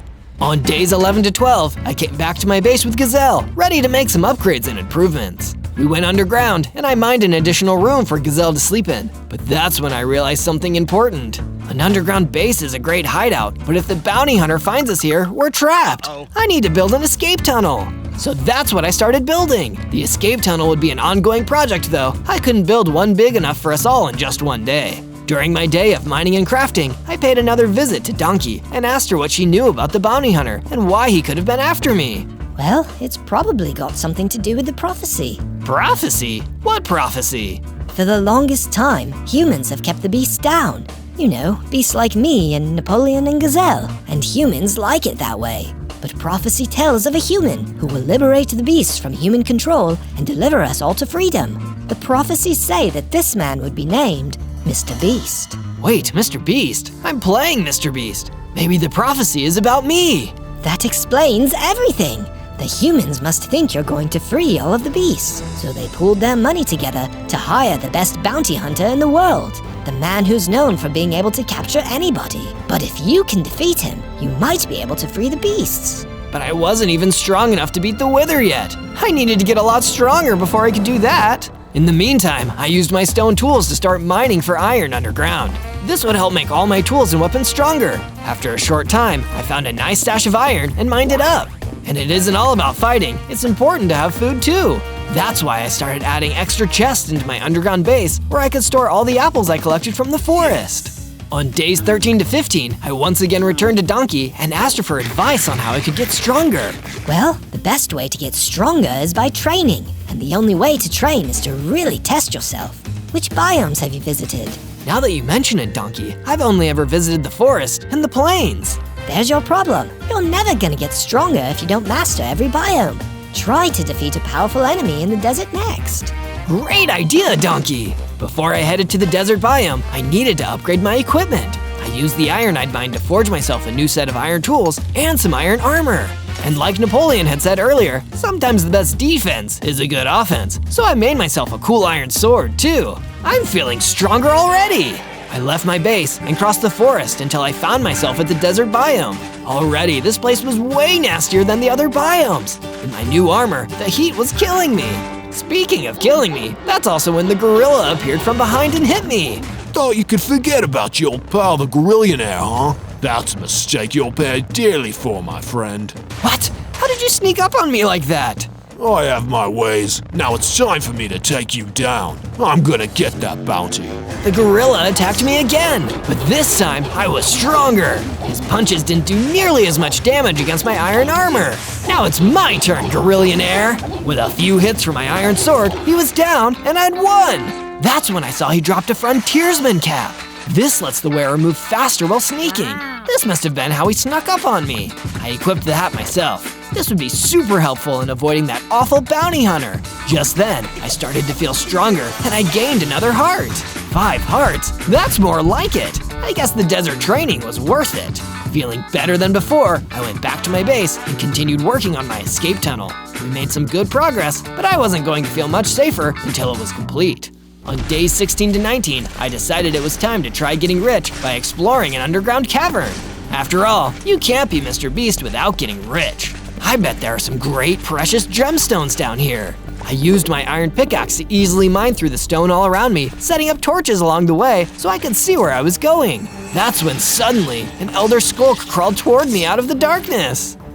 Bet you never thought you'd see me down here. No offense, dude, but I don't even know who you are. I'm the Elder Skulk, and I'm working with the bounty hunter to bring you down.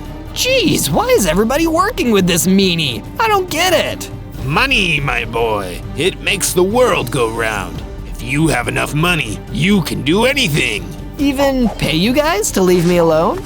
Sure, but you're gonna need a lot of money to beat what all the humans are paying us to come after you. Now let's go. But I wasn't gonna go down without a fight. As the Elder Skulk came running at me, I dodged his most powerful attack and took out my sword. It only took a few choice swings to take the monster down, but at least he'd given me a new idea. If I can't beat the bounty hunter, maybe I can buy him. On days 20 to 22, I made my way back to the desert for more training. I was also gathering materials for more upgrades to my gear. That's when I got attacked by a swarm of spiders, all trying to bite and sting me. You guys are so rude. Can't you see I'm in the middle of something here? It didn't take long for me to swat those nasty insects with my sword. Then they dropped a protection enchantment along with some string. This will make my armor even stronger. I applied the enchantment and felt my confidence rising too. That's when I remembered something important. Papa Gazelle, I can save him now. As quickly as I could, I ran across the desert and returned to the plains. I saw the same sad display. Poor Papa Gazelle getting chased around by the Wither Boss, who was still firing skulls at him. I've had all I can stand, and I can't stand it anymore. It's time to take this Wither Boss out. I ran in, sword blazing, dodging every flaming skull the Wither Boss blasted at me. With one carefully aimed strike, the Wither Boss was gone. You're free now, Papa Gazelle. Go home, and I'll send your kid back to you. Papa Gazelle ran off. I'd finally gotten strong enough to free him. Maybe I could save myself from the bounty hunter after all. How sweet. You saved the gazelle, but it won't save you. I turned and saw the bounty hunter aiming his bow at me. How did you find me? You weren't exactly being subtle, kid, and you should know by now, I'm the best there is. He fired an arrow and got me square in the chest. Even with my enchanted armor, he knocked off some of my hearts. I better get out of here before he shoots me again. I ran away, zigzagging to avoid more arrows. You can run, but you can't hide. No matter where you go, I will hunt you down. You'll never be Mr. Beast. On days 23 to 26, I returned to my base, at least happy to have some good news for one of my friends. I found the young gazelle chilling out in the room I'd built for her. Gazelle, I defeated the Wither Boss and saved your dad. He's back at your house waiting for you. That's amazing, thank you! I can't wait to see him again. I'll never forget this. With the young gazelle gone back to her family home, it left me with a free room. A room I quickly started turning into an armory. The bounty hunter is a master of weapons, so I need to get just as good if I'm going to beat him. The main thing I needed was a ranged weapon, so I could fight back without getting too close. That's why I made myself a cool new crossbow. But it wasn't just the crossbow I built. I continued working on the escape tunnel. If my calculations were correct, by the time it was done, if the bounty hunter attacked my base, we could all escape all the way to the mountains. On days 27 to 31, I finished my escape tunnel and used it to travel all the way to the mountains. This will be the perfect way to get out of danger if I need to. Out of danger, you say? I turned to see that a snow leopard had somehow snuck up on me. I pointed my crossbow at him just to be safe. What are you doing here, snow leopard? Do you work with the bounty hunter? What? Heavens no! The bounty hunter aligned with the humans, just like the horde of Viking villagers who destroyed my home. They destroyed your home? That's terrible. Let me help you. How do I know you don't just side with the other humans? I'm not just any human, Snow Leopard. I'm Mr. Beast, the friend to all beasts. Go and stay at my base. You can take the escape tunnel. We'll make a plan to get back to your home later. Oh, thank you, kind stranger. In exchange for your generosity, I'll tell you the location of a cave with diamonds near here. The snow leopard marked it on my map and left back through the escape tunnel. I continued searching until I discovered the cave. And just like the snow leopard told me, there were some diamond deposits for me to mine in there. Jackpot! I'll be as rich as Mr. Beast in no time. I returned to my base, back through my escape tunnel. With all my new diamonds, I realized how drab my base looked. I crafted and added some banners and bookshelves to give it some ambiance. That's when the snow leopard approached me again. I sense a terrible disturbance. The Vikings who destroyed my home. I believe they've invaded the forest. We need to stop them at once. On days 32 to 35, Snow Leopard and I left the base and ventured back out into the forest, hoping to hunt down the Viking villagers who had destroyed his home in the mountains. Look, there they are. I'd recognize them anywhere. I looked straight ahead and saw what the Snow Leopard had seen. A group of armed Viking villagers surrounding the secret hideout of Napoleon the Pig. He was doing his best to reason with them.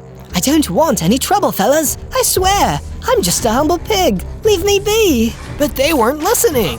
The Viking villagers were about to attack Napoleon. I pulled out my crossbow and started blasting, hoping to distract them. Instead, it all broke out into chaos. Some of the Viking villagers ran towards me. Bird ran forward to meet and fight them. But as much as I tried to fire more crossbow bolts at the Viking villagers running for Napoleon, I was already too late.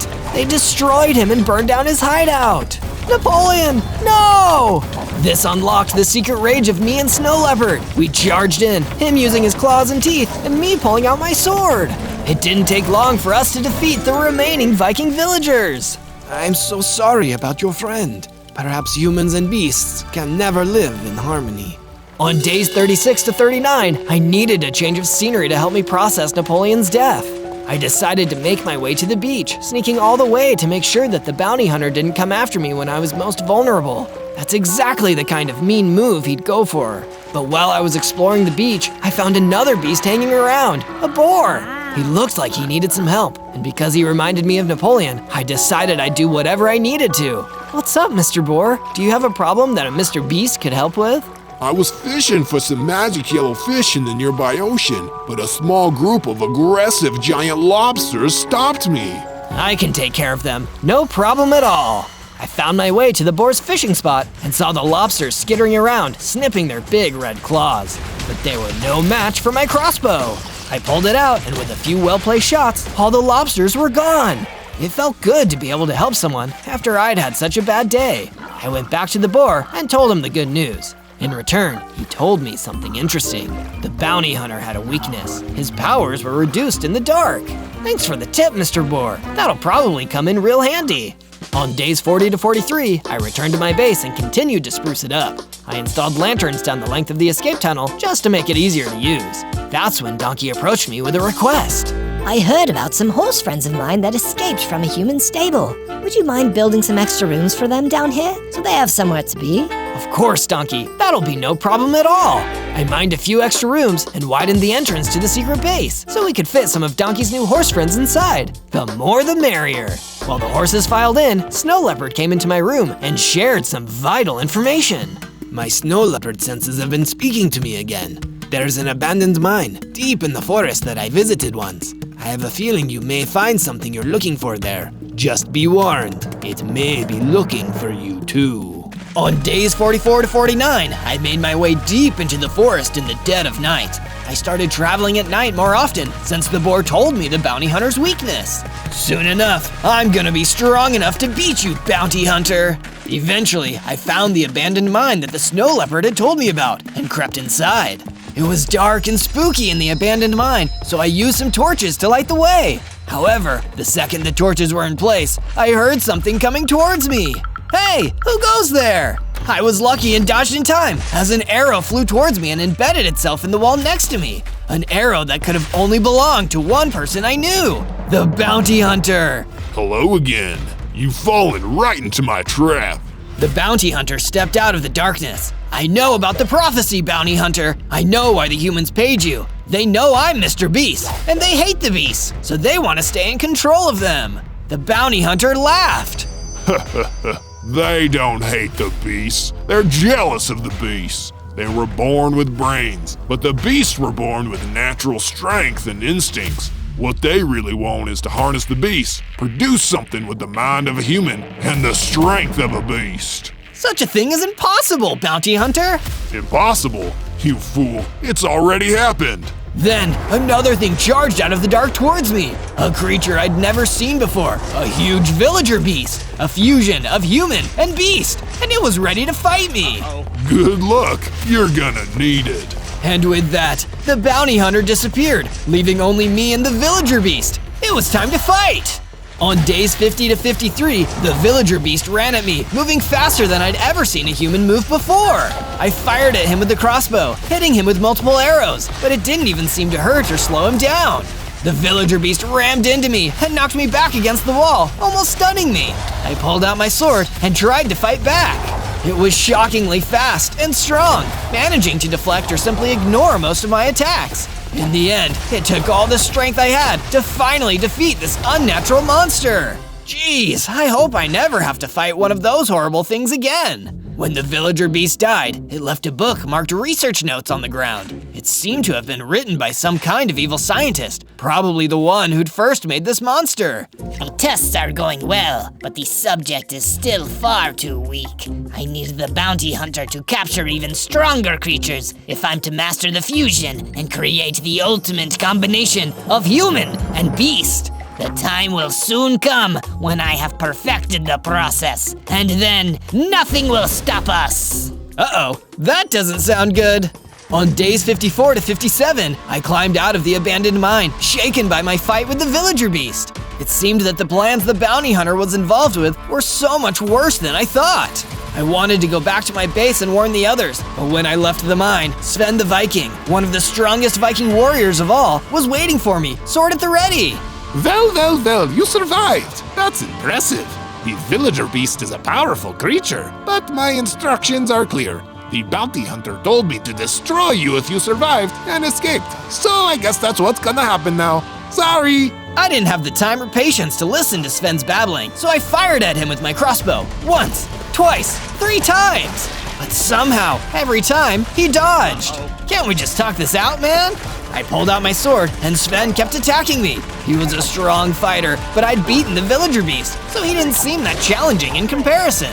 Once he was gone, he dropped an interesting item on the ground. Some Outback leggings, which massively increase your ability to dodge projectiles. So that's how he kept dodging my crossbow bolts. I better take these for myself. They'll probably come in handy for the next time I face the bounty hunter. After I equipped the Outback leggings, I made my way back to the base. I met with the snow leopard again, told him about all the crazy things that had happened, and showed him the book that I collected from the villager beast. This is troubling. These writings, they seem to be the work of the plague doctor, a mad scientist who had theories about fusing humans and beasts to create the ultimate creatures. I thought he was gone, but he seemingly returned. This means all of us are in danger. It's worse than I possibly could have thought. On days 58 to 62, after receiving the disturbing news from Snow Leopard about the Plague Doctor, I decided to work on improving and upgrading the base however I could. First came the escape tunnel. I built a track along the floor of the cave so a minecart could be installed. This would make it a lot easier and faster to get from one end to another. I think I'll give it a spin right now. Woohoo! I took the minecart down to the other end of the escape tunnel and ventured out into the mountain biome again. I explored the diamond cave that Snow Leopard had shown me and mined even more diamonds. I used the escape tunnel and the minecart once again to take these back to my base where I built my first pieces of diamond gear, a diamond chest plate, and an awesome diamond sword. I ended the 4 days by building additional levels and rooms to my underground base in case we needed to help more beasts hide from the bounty hunter and the evil plague doctor. There's only one way out of this, and it's with all of us working together. On day 63 to day 66, Donkey came up to me with a clever idea. Humans have been known to use boats to travel along the river in groups. Maybe if you follow the river along, you might be able to find one of their settlements, or even find your way to the bounty hunter's new lair. Good idea, Donkey! I'll wait until nightfall, then the bounty hunter will never see me coming. So that's exactly what happened. I waited until nightfall, then I made my way out through the forest until I found the river. Then I just followed the river along. Suddenly, I got a spooky feeling, like something was waiting nearby, and turned to see a night apparition floating right behind me. I immediately pointed my crossbow at him, not wanting to take any chances. Wait, I'm friendly. I just need your help. Oh really? What's going on? I'm sorry for pointing my crossbow at you, by the way. I've had kind of a rough month. It's okay, I understand. We're all a little jumpy with the bounty hunter's men hanging around. Wait, the bounty hunter's men? Do you know where I can find them? Of course. They chased me out of my home in a cave nearby. I think they were looking for precious gemstones. Then let's go fight them. I need some answers before it's too late. Count me in. So we ran to the nearest cave, ready for battle. On day 67 to 70, the night apparition and I ran into the cave he'd once called his home. The henchmen of the bounty hunter, 3 gold warriors, were already inside, mining at the walls with iron pickaxes. What are you goofballs doing? The 3 gold warriors suddenly turned to me and the night apparition and pulled out iron swords. We're under strict orders from the bounty hunter to mine as many diamonds as possible. If you interfere, we will destroy you. Why does the bounty hunter need so many diamonds? Is he really just that greedy? No, he and his employer want all of their soldiers to have diamond swords. We'll all be stronger that way. Oh, diamond swords like this? I pulled out my diamond sword and charged in. The gold warriors didn't hesitate to fight back. They were strong and well trained. But thankfully, I wasn't alone in this fight. The night apparition floated around the cave, distracting the gold warriors long enough for me to get the edge. Soon enough, I defeated all 3 with my trusty diamond blade. Thanks for the assist, night apparition. Thank you for getting my home back. Feel free to take any of the diamonds those guys left behind. Don't mind if I do. I mined the remaining diamonds and prepared to leave when the night apparition said one more thing to me. I heard the Golden Warriors murmur something about coming from the Badlands when they first chased me out. I figured that might be useful information for you. On day 71 to 74, I began following up on the lead that the night apparition had given me. If what the Gold Warriors said was true, I might have been able to find something I wanted there. Yes. And if what you want is more crazy Minecraft adventures like this one, search for more Zozo videos by searching ZO. By the time I arrived at the Badlands, the only structure I could see was a busted down looking camp. But that wasn't all. The bounty hunter was waiting for me. I'm impressed. You shouldn't have survived. I just started firing arrows at him from my crossbow, not even letting him finish his sentence. He somehow managed to dodge every single one. Nice shots. Now it's my turn. He pulled out his bow and fired a few arrows at me. But now I had the Outback leggings on my side. With speed that impressed even him, I managed to dodge all of his arrows too. That all you got, bounty hunter? You're dealing with beast mode, Mr. Beast here. I pulled out my sword and ran at him. He just stood there, not even trying to dodge. But when I got close, he pulled out his close-ranged weapon, a battle axe. With one strike, he sent me skidding back across the Badlands, hitting me down to half a heart. Guess you're not as strong as you think you are. 25 days left. You're gonna be mine before the time runs out. Injured and surprised, I did the only thing I could, run off. I'd finish this another day. On day 75 to 78, I returned across the forest to my base. I built myself an extra room just for sitting around and relaxing, because after everything I'd experienced, I really needed to take a load off. That's when the snow leopard approached me, carrying a book. As you may have noticed, I sometimes dabble in a little bit of magic. I'm able to sense things other people can't. It's true, that is something I've noticed about you. Well, I've taken my skills in magic and used it to create this book. If you read it, you will finally unlock your true potential, and it will help you on your next steps to becoming the hero you were always meant to be. Wow, thank you, Snow Leopard. I'm honored. I took up the book and finally read it. I felt the change immediately, getting bigger, stronger, and getting an impressive 10 hearts. But more than that, I took a look into my inventory and found that it was stuffed with money. Snow Leopard, you did it! I'm finally Mr. Beast! On days 79 to 84, I went out to the desert to test out my new Mr. Beast powers. I soon encountered one of the most dangerous creatures in the desert, the sand and wind spirit known as the Guster. These things really packed a punch, but thankfully, so did I. I ran in with my diamond sword, feeling no fear, and destroyed the Guster in a single strike. Whoa, I really am strong now. My strength caught the attention of a nearby roadrunner who wanted to see if I was as fast as I was strong. He challenged me to a few races. You're on, roadrunner. We ran up and down a stretch of the desert together. I was faster than I expected, but he was way faster than that. It seemed that no matter how fast I went, the roadrunner was always just a little bit faster. But he still thought I gave him a good race, so when the race was over, he gave me a potion as a gift, a speed potion. Thanks, roadrunner. Now I can run twice as fast. On days 85 to 89, I put my new speed to good use, running all the way back to my base, only to find that its secret entrance had been discovered, and it was being attacked by a group of villager beasts, just like the one that had attacked me in the abandoned mine. You guys aren't meant to be here. Wait, what about my friends? Thankfully, my hard work earlier had paid off. They'd all escaped through the minecart escape tunnel before the villager beasts could get to them. But those monsters were still destroying my base. I pulled out my diamond sword and ran to fight them. With my new strength and skill, the first one I attacked only took a few hits to defeat, and the rest started running. I'm not letting you guys get away this time. I started chasing them into the forest, but I was interrupted when a tiny rabbit asked for my help, finding his lost carrot. Okay, I'll help you find the carrot. Just know this really isn't a good time. While the villager beasts ran away, I searched around until I found the rabbit's carrot behind a tree. I grabbed it and gave it back to him before continuing to chase the villager beasts into the distance. I was once again extremely thankful for my roadrunner speed.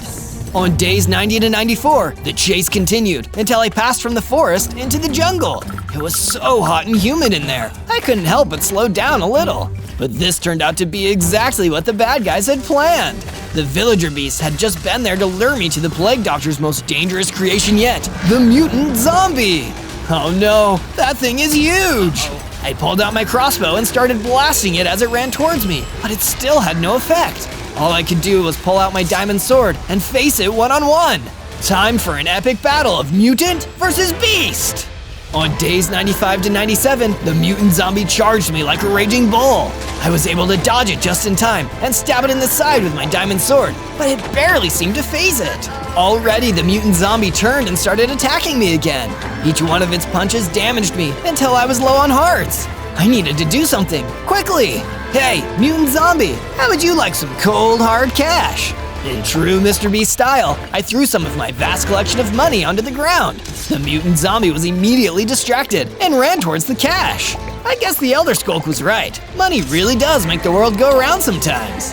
While he was distracted, I took advantage of my roadrunner speed and struck the mutant zombie again and again with all of my might, until finally it fell and was defeated. The mutant zombie only dropped one thing, a map, with exact directions to the Plague Doctor's laboratory, where I'd find him and the bounty hunter. 3 days left. It's time to end this. On day 98, I made my way back to my base to make the final preparations for my assault on the Plague Doctor's lab. As I prepared, my friends from around the base came to offer me some help or words of encouragement. First came the horses. Thanks for giving us a place to stay. You're a real beast. Next came the snow leopard. You can do this. The prophecy has all been true up to this point. You will defeat the bounty hunter, destroy the plague doctor, and liberate the beasts. And finally, my oldest friend, the donkey. I made you something special to bring with you. Firework bolts. These will really make your crossbow pack a punch. With everything said and done, it was time to make my way to the laboratory and save the day. On day 99, I crossed the forest, following the directions on the map left by the mutant zombie. On the way there, I passed a turtle, minding his own business in the forest. Good luck. I believe in ya. Thanks, turtle. I'm sure it'll be turtly fine in the end. Okay, don't push it. I kept walking, remaining stealthy, until I saw the Plague Doctor's laboratory in the distance. But this wouldn't be as easy as I thought. The building was surrounded by villager beasts. I loaded up one of my new firework rounds into my crossbow and prepared to fire. But if I missed my shot, would it lead the other one straight to me? I might have miscalculated here. That's when an unexpected old friend turned up. It was the young gazelle, who I'd saved months ago. She ran past the front of the laboratory, catching the attention of the villager beasts. They started chasing her, running away from the entrance of the laboratory. Finally, my chance! Using my Roadrunner speed, I ran straight for the door. On day 100, I entered the laboratory, crossbow loaded and ready to fire. The laboratory was eerie. It was filled with cells containing more villager beasts, who must have been the failed experiments of the plague doctor. Do you like what you see, young man? I turned and saw the plague doctor, and of course, the bounty hunter waiting for me. All these wonderful creations, but they're flawed, aren't they? But you can't make a delicious meal without the best quality ingredients. And for perfect human-beast hybrid, I need the ideal subject. Once my bounty hunter has defeated you, you will be that subject. It's why I put that bounty on you in the first place. Day 100. You made it all the way. I hope that eases the pain of being defeated.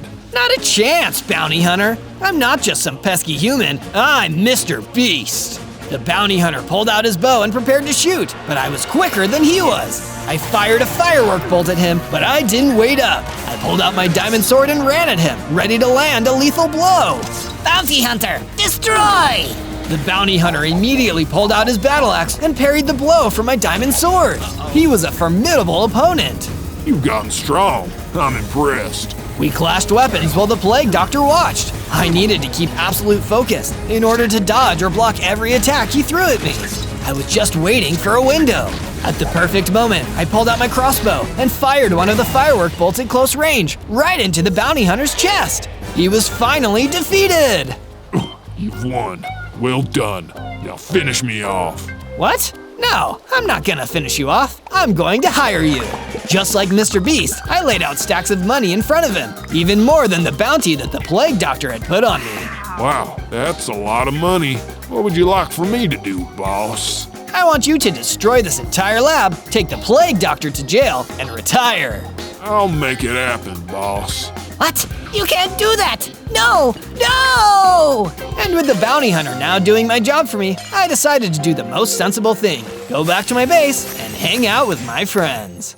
On day 1, I spawned in as Mikey from MAIZEN. Alright, JJ, what are we doing today? Wait, where's JJ? Mikey is never without his best buddy JJ. Oh no, JJ must be in trouble. Luckily, I've got 8 hearts. It must be because I'm a turtle. I've got this tough shell to help protect me from danger, and I'm probably a really good swimmer. This'll help me find JJ for sure. I looked up and realized I'd spawned under a tree filled with apples, so I reached up to pick myself a thinking snack. But before I could take a bite, an arrow flew past my head. Oh no, skeletons! I grabbed as many apples as I could carry and ran away before one of their arrows hit me, since I had to stay in one piece to find JJ. Hey, what's the big idea? I'm just picking apples. I just kept running and running until I found a log cabin in the middle of the woods. It wasn't anything fancy, and it definitely needed some repairs, but it was cozy and a perfect place to hide for the night. There was even a lake right next to the cabin. Maybe I could go swimming once I was sure the skeletons were gone. And there were probably fish to catch in there for dinner. I just wish that JJ were here to see it too. On day 2, I went exploring around the lake and gathered some wood. I gathered enough wood to make an axe. I could use it to fix up the cabin for when I found JJ. Next, I went back to the apple tree to gather some more fruit. Hey, with enough apples, maybe I could even make a pie. But I didn't have the chance to think too much more about that because there was a gremlin chef coming up to pick apples too. Please don't take all the apples. I need at least 4. Don't worry, I left you plenty. Oh, thank you. I was worried. Have you seen my friend JJ? He's missing. Don't know anyone by that name, I'm afraid. Someone in the village might. You should go ask around. Thanks, I will. Just be careful. Someone's been stealing animals and supplies around here. Maybe they took your friend, too. I sure hoped not, but if JJ was in trouble, I would find a way to help him. Thank you, Chef. Good luck with whatever you're making.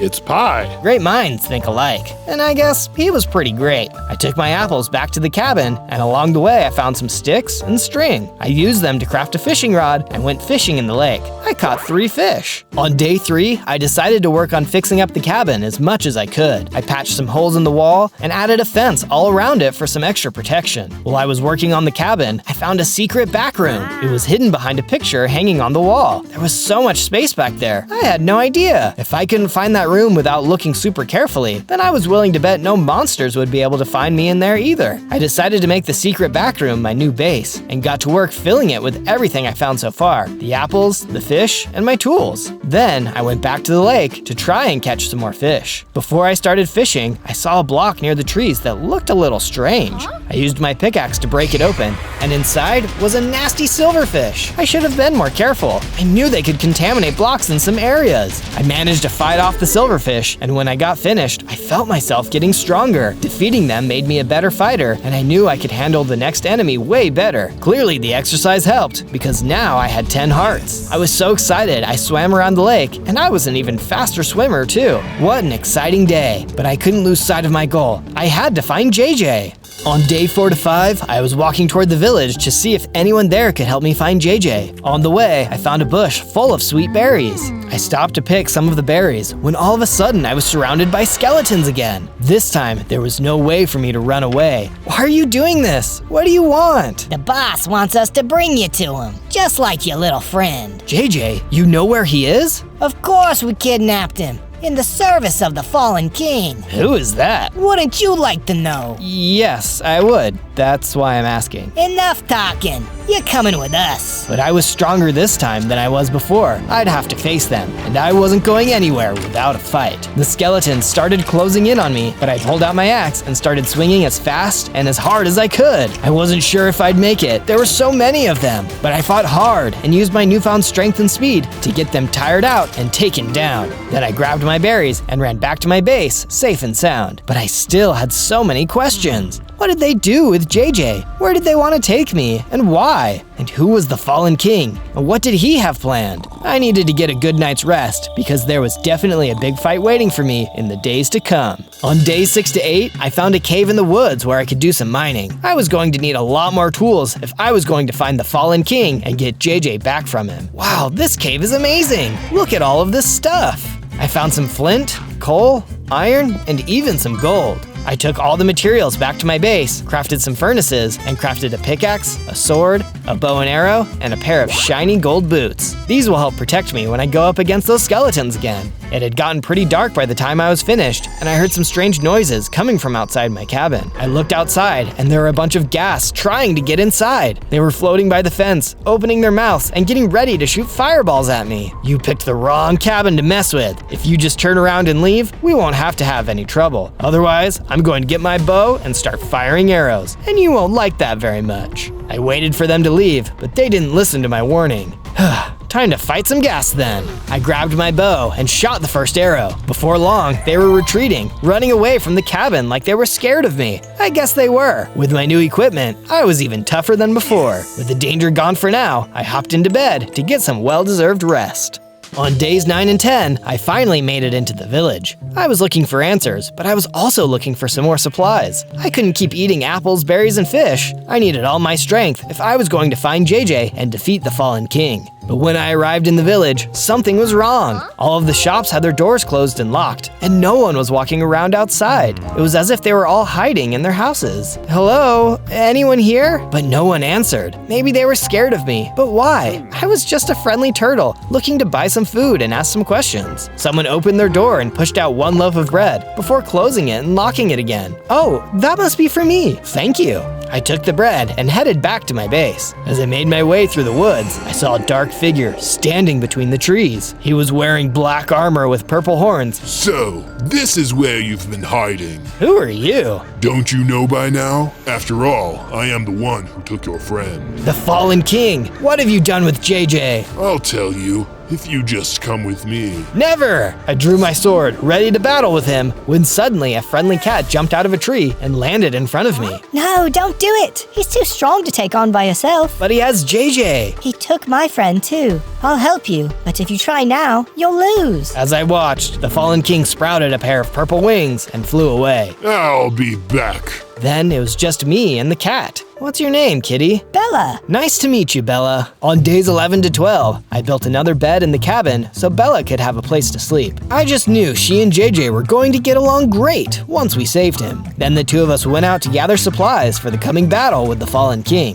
She was really good at catching fish and didn't even need a rod to do it. Suddenly, she looked up at something. Look out! I turned to see what she was warning me about, and I saw a wither skeleton running toward me with its sword drawn. It hit me, and I fell to the ground, losing hearts. I tried to get up and fight back, but it hit me again, hard. I lost more hearts. Luckily, the wither skeleton didn't follow us, but the damage was done, and I was getting pretty worried. I went back into the mine and looked for anything I could use, and I found some more gold. Perfect! I hurried back home to craft a gold sword and went back out looking for the wither skeleton. It was still by the lake when I got there. This time, I was able to fight back and knock it down. Back at the base, I gave Bella my old sword. Now we're both ready to fight. While I was gone, she planted seeds for wheat and apple trees. When we finally got JJ back, I just knew he was going to love the amazing base we were making together. On days 13 to 15, I was working on the cabin when Bella came and found me. There's something you need to see. What is it? I found a book. I think it's about the fallen king. Take a look. It looked like it was decades old, and the pages were almost falling out. I picked up the book and started to read. Long ago, there was a greedy king. He was an ordinary man, but his evil heart made him seem more like a monster. All day long, he would steal from his villagers, taking their food, their gold, and even kidnapping people to take to his castle. There, he would force them to compete in challenges for their freedom, trying to see which one was the strongest, the toughest, and the smartest. When he found the winner, he would defeat them in a challenge one-on-one to show that he was the very best in all the land. The people rose up and stormed his castle, rebelling against all the pain and strife he had caused. But the king had a secret plan in place, and just when they thought they had defeated him, he became something else. A shadowy warrior with purple wings and horns. He went into hiding, but promised to one day return to take back the throne once again. When the fallen king returns, only a brave hero, led by the power of goodness and friendship, will be able to stop him. But what did any of that have to do with me? It's you. You're the hero. No, I'm just me. I can't defeat some magical king. I just want to get my friend JJ back so we can have fun exploring. But forget this. I didn't want to admit it, but I was scared. What if I wasn't strong enough? What if I let everyone down? JJ, Bella, and myself. On days 16 to 19, I woke up and noticed that Bella was gone. And when I looked outside, I saw footprints. Someone must have come to the cabin and taken her, but it didn't look like the work of the fallen king, and I could see snow tracked on the ground that hadn't melted yet. I remembered that there was snow further up in the mountains around the forest. That must be where Bella is. I hiked up the mountain until the whole world around me was as snowy and icy as it could be. It took me 2 whole days to make it, but then I finally saw Bella. She was locked in a cage, guarded by snow nightmares. Bella, what happened? I managed to escape these guys before I found you, but they must have tracked me down. You have to help me, please. I'll do my best. It's not just me either. Look. I looked. The snow nightmares heard me planning and started closing in on me. I drew my gold sword and started to swing at them. They went down one by one, and suddenly I noticed myself getting bigger. I gained 2 hearts, and I had a total of 12 now. I released Bella from her cage, and together we fought off the rest of the snow nightmares. Then we freed the fox. Thank you so much. How can I ever repay you? What do you know about the fallen king? He has my friend, and I have to defeat him. I knew now I could do it if I tried. I've only heard a little bit, but I know there is supposed to be a legendary potion. The only way to defeat him for good, so he never comes back again. Do you know where it is? I'm sorry, I don't. I don't even know for sure if it's real. And with that, the fox scurried away. But we knew more than we did before, and tomorrow we would start looking for the potion. On days 20 to 22, we made it back to the cabin and found it covered in even more gas. Get out of here, you creeps! I started firing arrows at them with my bow. They scattered before they could do any damage to the base, and Bella and I went inside. Tell me more about JJ. He sounds pretty special if you're going to all this trouble for him. He's my best friend. We do everything together. Or we did, before the Fallen King's skeletons kidnapped him. But he always knows how to have fun. He's the best at challenges, and he supports me through the good and the bad times. Maybe we could do something to honor him, to remember what you're fighting for, like build a statue. That's a great idea. Before I went to gather supplies for the statue, I placed torches all around the perimeter of the base. This should keep any more nasty monsters out. With that long overdue change taken care of, I went to harvest some wood for the great big statue we were going to build of JJ. I found some chickens and harvested their feathers. Back at the cabin, I cleared a whole bunch of grass and blocks to make space for the the statue. Then Bella and I got to work building. It was so much easier with Bella there to help. Work always goes by faster when you have a friend lending a hand, or a paw. And hey, by the way, thank you for watching. If you liked the video so far, that would mean the world to me if you subscribed and turned on notifications. That way, you'll be sure to catch my next adventure. Thanks. On days 23 to 26, I was in the cabin when suddenly a skeleton came up to the door. He was wearing full armor and carrying a big, impressive sword. Get out of here, bonehead! I attacked him with my own sword and managed to chase him off. As he ran away, I noticed that he dropped something. It was a shield, a brigand shield to be exact. I decided to test it out. Bella, attack me with your axe. What? Just do it. I want to try something. She ran at me with her axe, and the shield protected me. It blocked every single blow. Wow, this thing is amazing. Just as I was preparing to test out my new shield some more, I heard someone rustling around outside the door to the cabin. If that's another skeleton. But when I looked, I saw a cat instead. Bella, are you here? I heard from the fox that you found a safe place to stay. Kiki, it's you. This is my friend I told you about. How did you get away? I managed to sneak out while the king was busy with something else. Someone named JJ helped distract him. That's my friend. Was he okay? He was, but he definitely needs help. But I'm so tired from running for days. Can I stay here, please? Of course. I let Kiki inside and decided to ask her some more questions tomorrow. On days 27 to 31, I asked Kiki what she might happen to know about a legendary potion, the one that the fox had told us about. I don't know much about it, but I do know someone who does. A wise old monkey who lives on an island not too far away. So we'll need to find a boat. Don't worry. I know someone who will let us borrow his. Come with me. Kiki and I said goodbye to Bella and left to go get ourselves a boat and travel to see the wise monkey. We borrowed a boat from a kind man with a shop by the ocean and set sail toward the island. After a couple of days at sea though, we suddenly felt something hit the side of the boat, shaking it all over. What was that? I looked over the side of the boat into the water and saw a huge shark ramming itself into the boat. It snapped its teeth at me and tried to bite me. No way, we've got places to be. I shot an arrow at the shark, but I missed. It tried to bite the boat, but I fired another arrow. This time, I hit it. Wounded, the shark swam away and out of sight. I guess these waters are more dangerous than I thought. We'll have to keep an eye out for more trouble. Somehow, I had the feeling we would encounter more danger before we had everything we needed, but it was all worth it to find my friend. On days 32 to 35, we found a hut along the beach surrounded by palm trees full of coconuts. I stopped to pick some coconuts to take back to my base. Hey, those are my coconuts. Oh, I'm so sorry. I didn't know. Excuse me, are you Wise Jim? Who's asking? I'm Kiki, and this is my friend. We heard you might know something about the legendary potion of light. I might, but how do I know I can trust you? We're preparing to fight the fallen king. He has my friend, JJ, and we need to rescue him. So you're looking for the potion, eh? We all turned around, and there was the fallen king, hovering over the water with his wings spread out wide. You'll never find it, and you'll never defeat me. Get ready for a beating, fallen king. We won't let you get away with this. Oh, really? You and what army? Find me when you're ready. Pathetic. Then the fallen king turned and left, leaving us looking on angrily. We turned to Wise Jim the monkey. Would you like to come back with us to our base? It should be safer there. Yes, please. Let me just pack a bag. And he grabbed as many coconuts and bananas as he could carry. Okay, now I'm ready. So with plenty of snacks for the journey, we all boarded the boat together.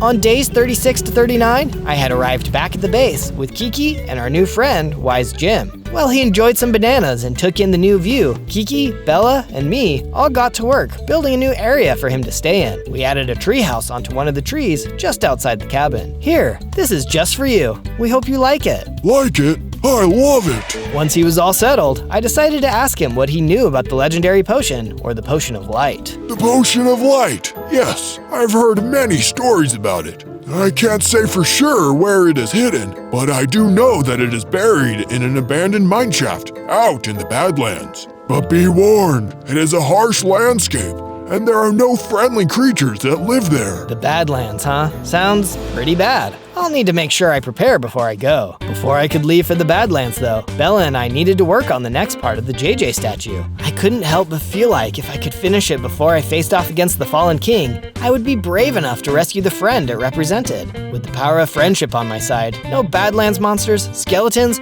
or even the fallen king himself could stand in my way. From days 40 to 43, I headed down into the mines to look for some diamonds. I saw Kiki running out of a tunnel, screaming. What's going on? Spiders! That tunnel is full of spiders! Did you happen to see any diamonds in there? I did, but the spiders were crawling around all over them. Yuck! I'm out of here. Just a couple little spiders? I fought ghasts and skeletons. I can handle spiders. I took a look into the cave and saw the spiders all over the ground. They were pretty big, and I didn't want to get anywhere near them. So I fired an arrow at the spiders from a distance instead. They didn't like that too much, and they swarmed at me. One of them bit me, and it was poisonous. It brought me down to 2 hearts. I had to draw my sword and fight it if I wanted to survive. It was a close call, but I managed to defeat the spiders without breaking my sword or losing any more hearts. Yes. I scooped up the diamonds and rushed back to my base with them. There, I used them to craft a diamond axe, diamond sword, and diamond boots. Sparkly and super strong and durable. On days 44 to 49, I journeyed to the Badlands in search of the underground mineshaft where the Potion of Light was hidden. Wow, look at all of this sand, and it's so hot out. I hope I can find the potion fast. I'm already getting thirsty. As I was walking through the sand and looking for some shade to take a quick break in, I suddenly locked eyes with an Enderman. Uh-oh. But then I remembered, I was much stronger than I had been before, and I had all my upgraded gear. This was going to be a snap.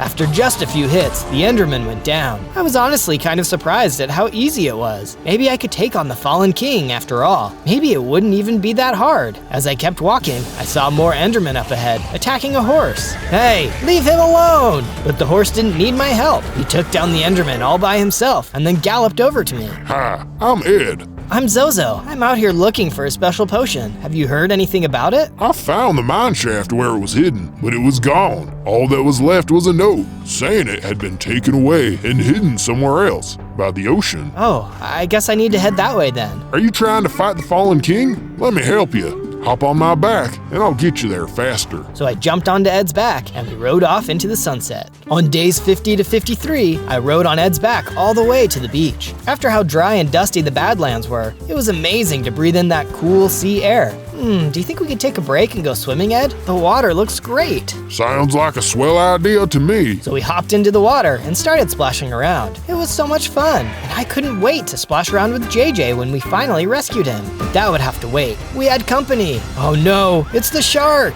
That's right, the shark was back, and he looked hungry. He was a super scary enemy before, but that was before I got my diamond sword. Take that, Sharky! With a few strong hits, I was able to turn this shark into sushi, and Ed and I were safe again. Now it was time to look around. Maybe the legendary Potion of Light was around here somewhere. That's when we found a little cove on the edge of the beach and the friendly ocean nymph that lived there. I asked her about the note telling us we could find the Potion of Light on the beach, but she told us if the potion was ever here, it's gone now. Bummer! How am I ever going to fight the Fallen King and save my friend JJ? I think the friendly ocean nymph felt bad for me because she gave me a diamond helmet to match my axe, sword, and boots. I'm even tougher now. On days 54 to 57, I decided I needed to beef up the base's security to keep me and my friends safe from the Fallen King. After all, he's attacked us before, he could always do it again. Maybe the base needed a bigger wall, made of stone this time. If I mine enough stone to make a big strong wall, there's no way the Fallen King's forces are gonna get in and kidnap us. So that's exactly what I did. When I'd finished mining the stone and building the wall, I put torches along the top for extra safety. That's when Wise Jim came over. Hey! I've been whipping up a new enchantment that'll help you defeat the Fallen King, but I need a favor. Some zombies have been hanging around my favorite banana tree. Go scare them off. That enchantment sounded pretty sweet, so I grabbed my bow and arrow and went after the mob of zombies hanging around Wise Jim's favorite banana tree. I've gotten so strong now, these guys are no challenge for me. I ran in, firing arrow after arrow, until those nasty zombies were running for the hills. I know JJ would have been so proud of me. When I went back to Wise Jim, he gave my diamond sword an unbreakable enchantment, making it stronger and tougher than it had ever been. I bet the Fallen King is shaking in his boots. Don't worry, JJ, I'm almost strong enough to come and save you.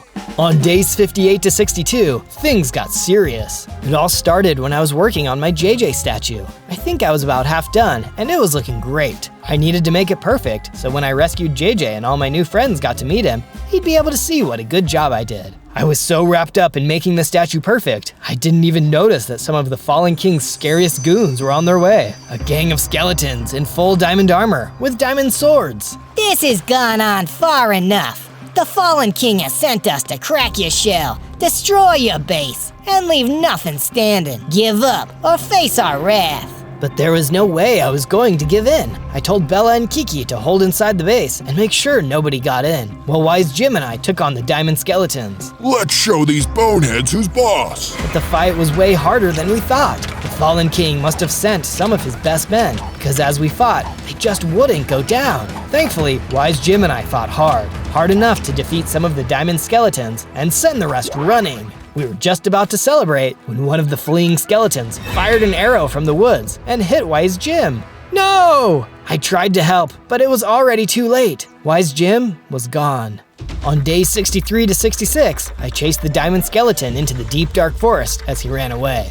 He destroyed Wise Jim, and I needed to avenge him. There was no way I'd let them escape, no matter how spooky the deep forest got. Get back here. You want to fight? Let's fight! I backed him into a corner and threatened him with my unbreakable diamond sword. Tell me, where can I find the legendary potion of light? You'll never get it. It's being guarded by one of the Fallen King's strongest warriors at the bottom of the King's Royal Gold Mine. And besides, you're not leaving this forest alive. That's when the other surviving diamond skeletons came out of the woods around me. Oh no, this whole thing was a trap. They were trying to lure me away from the base this whole time. This is for you, Wise Jim. I'll never forget you.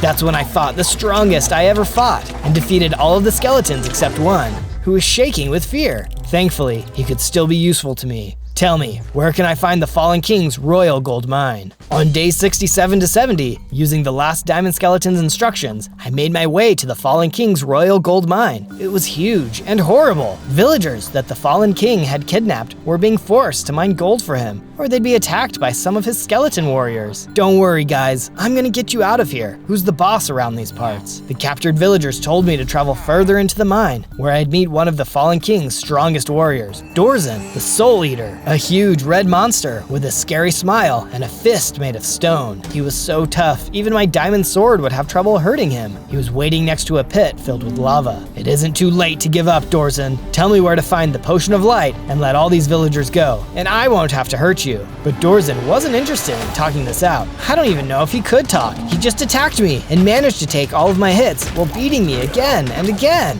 He was for sure the toughest enemy I'd ever faced. It was such a big mistake to come here alone. Just as Dorzen was about to throw me into the lava pit, Ed the horse charged in. Get away from my friend, you monster. Ed charged right into Dorzen and knocked him over into the magma pit. Dorzen got burned and ran off. He'd probably think twice about messing with us again. Thanks for the save, Ed. On days 71 to 74, Ed and I searched through the mine to find where Dorzen may have been hiding the legendary potion of light. Ed was still grateful for me defeating the shark that attacked us on the beach, so he was more than happy to help me rescue JJ from the Fallen King. Eventually, after mining through some stone, we found a secret door that led into Dorzen the Soul Eater's lair. Talk about spooky! The place was dark, lit only by a few little torches and scary-looking weapons on racks over the walls. There were even a few villagers locked up in a cage. We let them out, of course, along with all the others. But no matter how hard we looked, we couldn't find the potion of light. It didn't make sense. That skeleton told me Dorzen was hiding it in the Fallen King's Royal Gold Mine. Look, I found a note.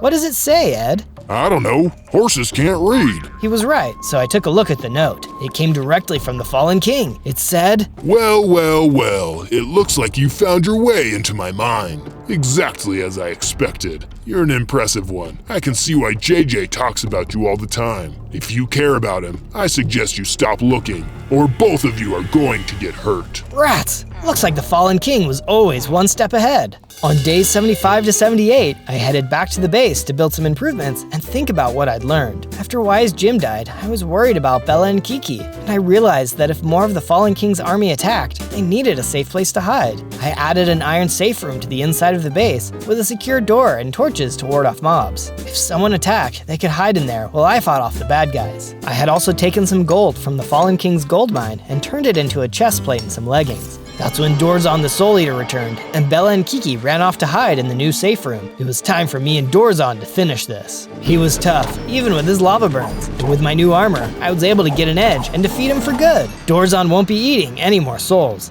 and for defeating such an evil monster, I got upgraded. I was bigger, stronger, faster, and my shell was tougher than ever. That's what I'm talking about.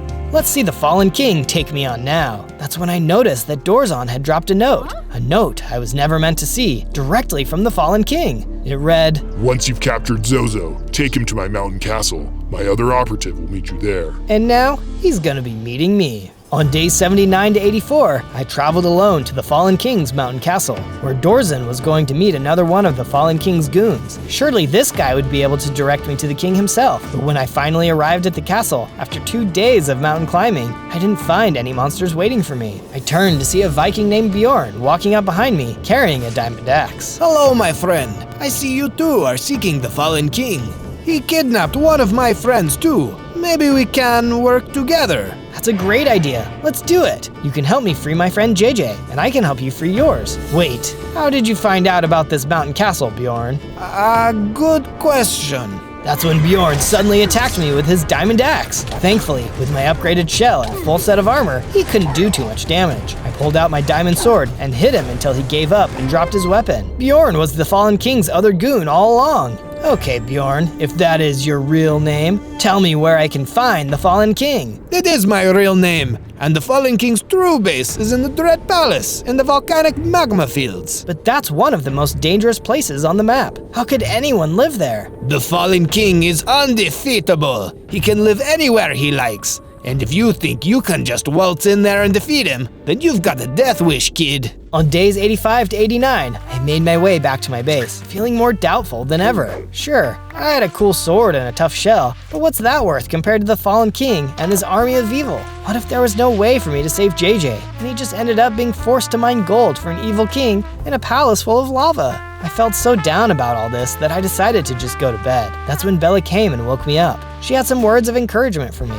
Don't you remember the story? You're the hero who's destined to defeat the Fallen King. Maybe the story is wrong, Bella. He's so much more powerful than I thought. Even some of his foot soldiers were able to beat Wise Jim. How can I beat him? That's when Bella had a genius idea. Maybe you can use your natural skills against him. You're a turtle. You have a tough shell. Maybe you don't need armor. But why would I fight without armor? Isn't it obvious? The Fallen King wears a huge set of heavy armor. It's tough, but it slows him down. If you go in there without your armor, you'll still be tough because of your shell, but you'll be able to run circles around the Fallen King. Maybe that's the edge you need. It was a wild idea. So wild, it just might work. On days 90 to 94, I prepared for the final battle against the Fallen King and to rescue JJ. I removed my armor, just like Bella said. I was so much faster. I bet the Fallen King could never be this fast. I bet I can leave that meanie in the dust. But if I'm relying on my natural defenses, I'm gonna need to make sure I've got one heck of an attack. I needed to gather the material to upgrade my diamond sword and my bow. Enough that even the Fallen King and his strongest minions won't stand a chance. First, the sword. Using some of the knowledge from the books Wise Jim kept in his treehouse, I gave my unbreakable sword 3 more enchantments. Sharpness, which increases damage. Knockback, which knocks my enemies back when I hit them. And finally, Fire Aspect, which sets my enemies on fire when I hit them directly. I can't wait to show JJ this awesome sword when I rescue him. Next, I upgraded my bow. Just like my sword, I gave it extra power, which makes it do even more damage. Then I gave it knockback so I could stun my enemies and knock them off their feet. And of course, flame, so my arrows will set my enemies on fire, just like my sword. Ha! The Fallen King isn't going to know what hit him. Hang in there, JJ. I'm gonna defeat the king, save you, and set everybody free. Believe it. On days 95 to 97, I started to get nervous. Sure, I was a lot stronger and faster, and had way more powerful weapons than I used to, but every time I'd faced the Fallen King before, he was so scary, I needed to run away rather than defeat him. What if he's got even more tricks up his sleeve? No, I can't think like this. I can't let him get into my head. This is just what he wants. To try and calm my nerves, I decided to finally finish my JJ statue. Even if I was too weak to take down the Fallen King and save my friend from his clutches, I'd have this statue to remember him by. But when I actually finished the statue, everything changed. I realized it'd been the first time in almost 100 days that I'd seen JJ. But this wasn't JJ, it was just a statue. It couldn't talk to me, play games with me, do fun Minecraft challenges with me. It couldn't do anything that JJ could do with me. It could just sit there and remind me that he's gone. That's it. I can't afford to be a coward. Even if I'm afraid, even if I'm in danger, it's worth the risk to get JJ back.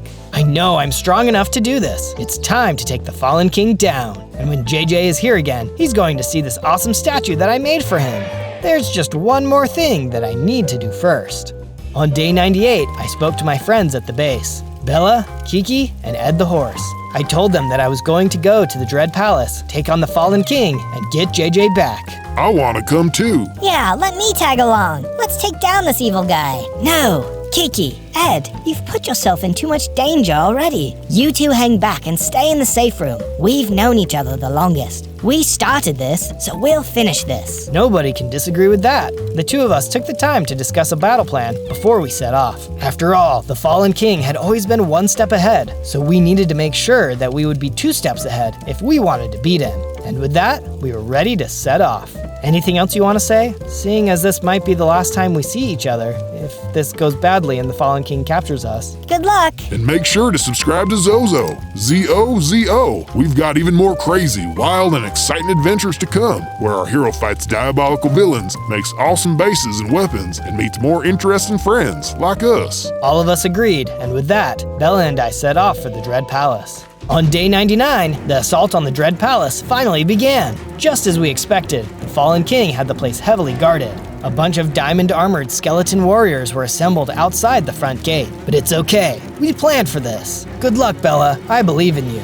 The first stage in the plan was simple. Bella would go in first with her cat speed and agility and distract the first wave of guards. With the skeleton army drawn away from the front gate, it was time for me to storm in and take charge. But of course, it wasn't that easy. In the opening hallway of the Dread Palace, the Fallen King had built in trapdoors that dropped down into pits full of molten lava. Yikes! Thankfully, I was able to dodge the trapdoors and keep going. But it wasn't over yet, not by a long shot. Once I made it past the first few hallways, the Fallen King deployed another one of his deadly minions, the APHMAU, a huge, extremely powerful monster. I needed to be careful. Even a couple hits from a monster like that would destroy me. But because I was only wearing my natural armor, just like Bella and I had planned, I could run circles around him. I hit him several times with my fully upgraded sword, setting him on fire and knocking him down for good. Is that the best you got, Fallen King? Maybe I underestimated you. Hey, over here! I recognized that voice. It was JJ. I'd finally found him. No time to waste. I ran over to the cell the Fallen King was keeping my best friend in and set him free. I was so excited to be hanging out with him again. But we weren't done yet. I told him to head back to our base. I have some unfinished business to take care of. On day 100, with JJ saved, I needed to make sure he and everyone else was never captured again. I needed to fight and defeat the Fallen King once and for all. I ran deeper into the Dread Palace, sword and bow ready to take on anything I saw. First, more diamond-armored skeletons, which I was able to take out with a quick volley of arrows. Bam! Bam! Bam! They ran away, screaming and on fire. Then, a behemoth and Soul Eater tag team emerged from the dark as I got even closer to the throne room. These guys would have seemed tough a while back, but after what I'd been through, nothing could stop me. I pulled out my enchanted diamond sword and went to work, setting them burning and running just like the skeletons. I felt unstoppable until I reached the throne room. There stood the Fallen King, and it looked like this whole time he was waiting for me. At long last, you're here. You've been a thorn in my side for too long. Now I'm going to destroy you personally. Are you ready to see true power? Rather than replying, I shot the Fallen King with a bunch of super-powered arrows, but all that seemed to do was make him laugh. But that's when he got really scary. The Fallen King unleashed his true form, growing larger and more powerful than he'd ever been before. I couldn't fight him like this. I needed to run. I kept running down the hallway as this giant, terrifying version of the Fallen King left the throne room and chased me. You can't run forever. You're mine now. I ducked into the Fallen King's supply room, closed the door, and began building a brick wall in front of it. But that wouldn't hold him for long. He was already starting to smash his way through it. Think! But that's when I saw it. Sitting on the shelf, the legendary Potion of Light. Wasting no time, I grabbed and took the potion. That's when everything changed. I grew to the same size as the Fallen King. My hearts and armor literally doubled. I was faster, stronger, and even had the power of light on my side to go against the Fallen King's darkness. When he breached the wall, the battle was on. I attacked him relentlessly, dodging his attacks and striking back at him. Just like Bella said, even in his upgraded state, his heavy armor slowed him down. He couldn't stop me from getting him. Curse you! Curse you! I struck him one more time with my burning sword, and the fire consumed him. The fallen king was no more, and everyone he'd captured was free. When I finally returned to the base, I saw that JJ and Bella had returned safely and were hanging out with Ed and Kiki next to the statue I made. Hey, is that supposed to be me? On day 1, I spawned in as Nemo. I'm so small, I better be careful. I also noticed I only had 3 hearts. This was going to be really difficult. Nemo! I looked behind me and saw my dad, Marlin. He was swimming out of a small cave towards me. You need to get inside. It's not safe. I hurried inside just as a scuba diver appeared. He took his net and snatched my dad. Dad! I tried to swim toward him, but he yelled back at me. No, stay inside. I'll be okay, I promise. The scuba diver swam away, leaving me all alone. I felt really sad, but it was getting dark. I needed to stay safe in the cave and wait until morning to go looking for my dad. On day 2, I woke up to the sun shining into the cave. I looked around. Dad? Then I remembered what had happened to him. I got really sad again. I'll find you, Dad. I promise. I swam out of the cave to find materials to build some weapons. I managed to make a crafting table, which helped me to craft a pickaxe and sword. Now I feel more ready if that scuba diver comes back.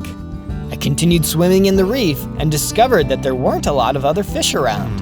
Hey, get down here. I looked down and saw a shrimp waving at me. I swam down to him. What do you think you are doing?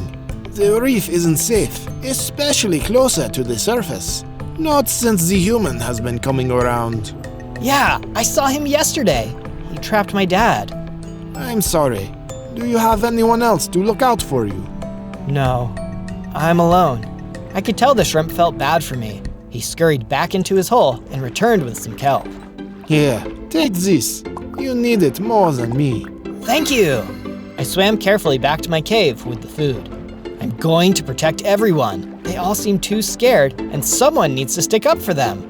I arrived at my cave, a plan starting to form in my mind. On day 3, I gathered some more sand and even managed to find some gravel. I started to make a little base for myself around my cave. I wanted to make a dome so that the humans couldn't get in. I got part of the foundation done, but I needed to do some other things to get the dome figured out. All of a sudden, I was smacked from behind. I looked and noticed an eel. Hey, get away! I used my new weapon to smack him back. He got me down to 1 heart, but I finally managed to defeat him. You messed with the wrong fish. I felt my strength grow, and I leveled up into a larger fish. Hey, I have 6 hearts now. Neat. I also noticed that I could swim faster since my fins were bigger. I decided to call it a day. I was beat. On days 4 to 5, I gathered some more materials to build the base. I managed to build a furnace and smelted some sand to make some glass for the dome. I was swimming around when I noticed some bigger fish trying to trap some colorful fish. I swam up to attack the large fish.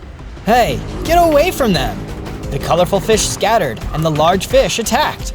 I managed to get a bunch of hits in and managed to defeat all the fish. Hey! I looked down and saw a fish lying on a rock. It was one of the ones I had hit with my sword. I guess he had tried to swim away. I swam down to him. What were you doing to those fish? We work for the scuba diver. He guarantees us food if we help him capture fish. That's awful. It's life. We need food to live. He tried to smack me again, but I managed to get a hit in. He yelled, and then he disappeared. How sad. How could he betray his own kind? I swam back to the base, contemplating what I had just heard. On days 6 to 8, I crafted some more glass for the dome. It was starting to look really awesome. I also used some of the materials to make myself a better sword and tools. If that scuba diver comes, I'll be ready for him. I went venturing out, being careful to avoid the surface. I came across a large mound of sand and began to gather it when I was hit by something. I turned and saw a jellyfish. He was ready to strike again. Nobody wants you here. I smacked him, and before I knew it, he was gone.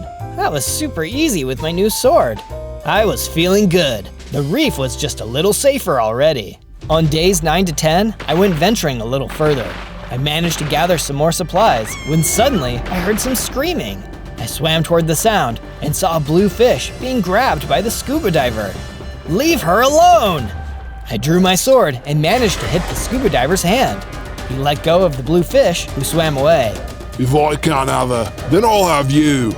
The scuba diver grabbed at me and almost managed to get me. I was fast, but he was faster. I swam away, knowing that it was my only chance to get out of this situation. I hid inside the cavity of a rock. The scuba diver retreated, and I let out some bubbles in relief. That was close. I didn't realize that the bluefish had swam into the same cavity in the rock as me. I swam out in surprise. Thanks for saving me. I don't know what I would have done without you. Of course, I'm here to try to protect the reef. I invited the bluefish back to the base where it would be safe for her. She happily agreed. I'm Dory, by the way. Nice to meet you. On days 11 to 12, I helped Dory to make a little home for herself. She seemed to really like it, and even said it reminded her of her old home. Where is your home? Actually, I don't remember. She was an odd one, but I liked her. I went out to gather some better materials in a nearby cave, but then a group of eels attacked me. Get away from me! They were too strong, so I went to a different cave. I was swimming around for a while, but then I saw some iron. That's exactly what I need. I mined out as much as I could before heading back to the base. I made myself an iron sword, pickaxe, and some armor. This'll show 'em. I went back to the cave with the eels, and I attacked. In no time, they were all gone. Take that! I went into the cave, and sure enough, there was more iron. Cool, this'll set me up for a while. I went back to the base and made some more tools. With those, I made some minor improvements to the base. It was starting to look really good. On days 13 to 15, I went out to learn more about this scuba diver. I needed to find my dad and all the other fish he was taking. I swam around the reef to gather more information. More fish were out today, but not a lot. Hey, do you know where the scuba diver is taking the fish he's capturing? Everyone kept swimming away from me. I wonder why everyone is so skittish. I finally happened upon an older snail who was willing to talk to me. Everything was peaceful in the reef for a long time. Then one day, a large shadow was cast over us. We looked up and saw a monstrous machine churning in the water. It's called a boat. Boat? I said the word. It sounded weird to me. The scuba diver can't stay underwater like us, so he drives the boat. At first, he was just here to take pictures. Then one day, he started snatching fish in bags, or even shooting them with his harpoon. He is a bad man. I was grateful that someone was willing to talk to me, but now I was terrified. The scuba diver sounded really strong and capable. I was just a little fish. What could I do? On days 16 to 19, I woke up and couldn't find Dory anywhere. I hope she didn't swim off on her own. I went outside the base and saw Jacques waving at me again. You better hurry. The octopus just took your friend. Dory? Yes. She was swimming up near the surface and singing to herself. An octopus came by and grabbed her before she even knew what was happening. Jacques pointed me in the direction of the octopus lair, and I took off. The octopus lair was more of a sandy hill covered with seaweed, but it was something. I hurried and swam inside to save my friend. Hey, it's you! I looked and saw Dory. She was with another fish who looked pretty beaten up. Watch out! I turned and saw the octopus try to attack me. I hurried and drew my sword before he could get a hit in. He tried to maneuver around me, but I was able to get some really good hits in. Before I knew it, he was gone. Just then, I leveled up into an even stronger clownfish. I felt my fins grow, and I swam around to test them out. I was super fast now. I could create a wall of bubbles. I'm so happy you found me. Also, this is Gil. The other fish swam up to me. Thank you for saving my life. That was really impressive. Thanks. I am happy to protect the fish in the reef. We need it more than ever, especially with the scuba diver around. Are you gonna fight him? I'm not sure. He's so strong and way bigger than me. I know of an item that could help. It was lost in the sea a long time ago, but it might be the answer to your problem. That was the best news I had gotten all day. Maybe there was a way to fight the scuba diver after all.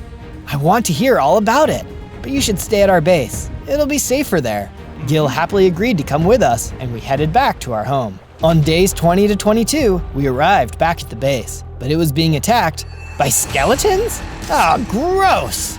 I went at them with my sword and fought them off easily. They all dropped a bunch of bones. Maybe they would come in handy later. I was happy that Gil was staying with us too, but I wanted everyone to know that this was a safe place to stay. A statue would be a good idea.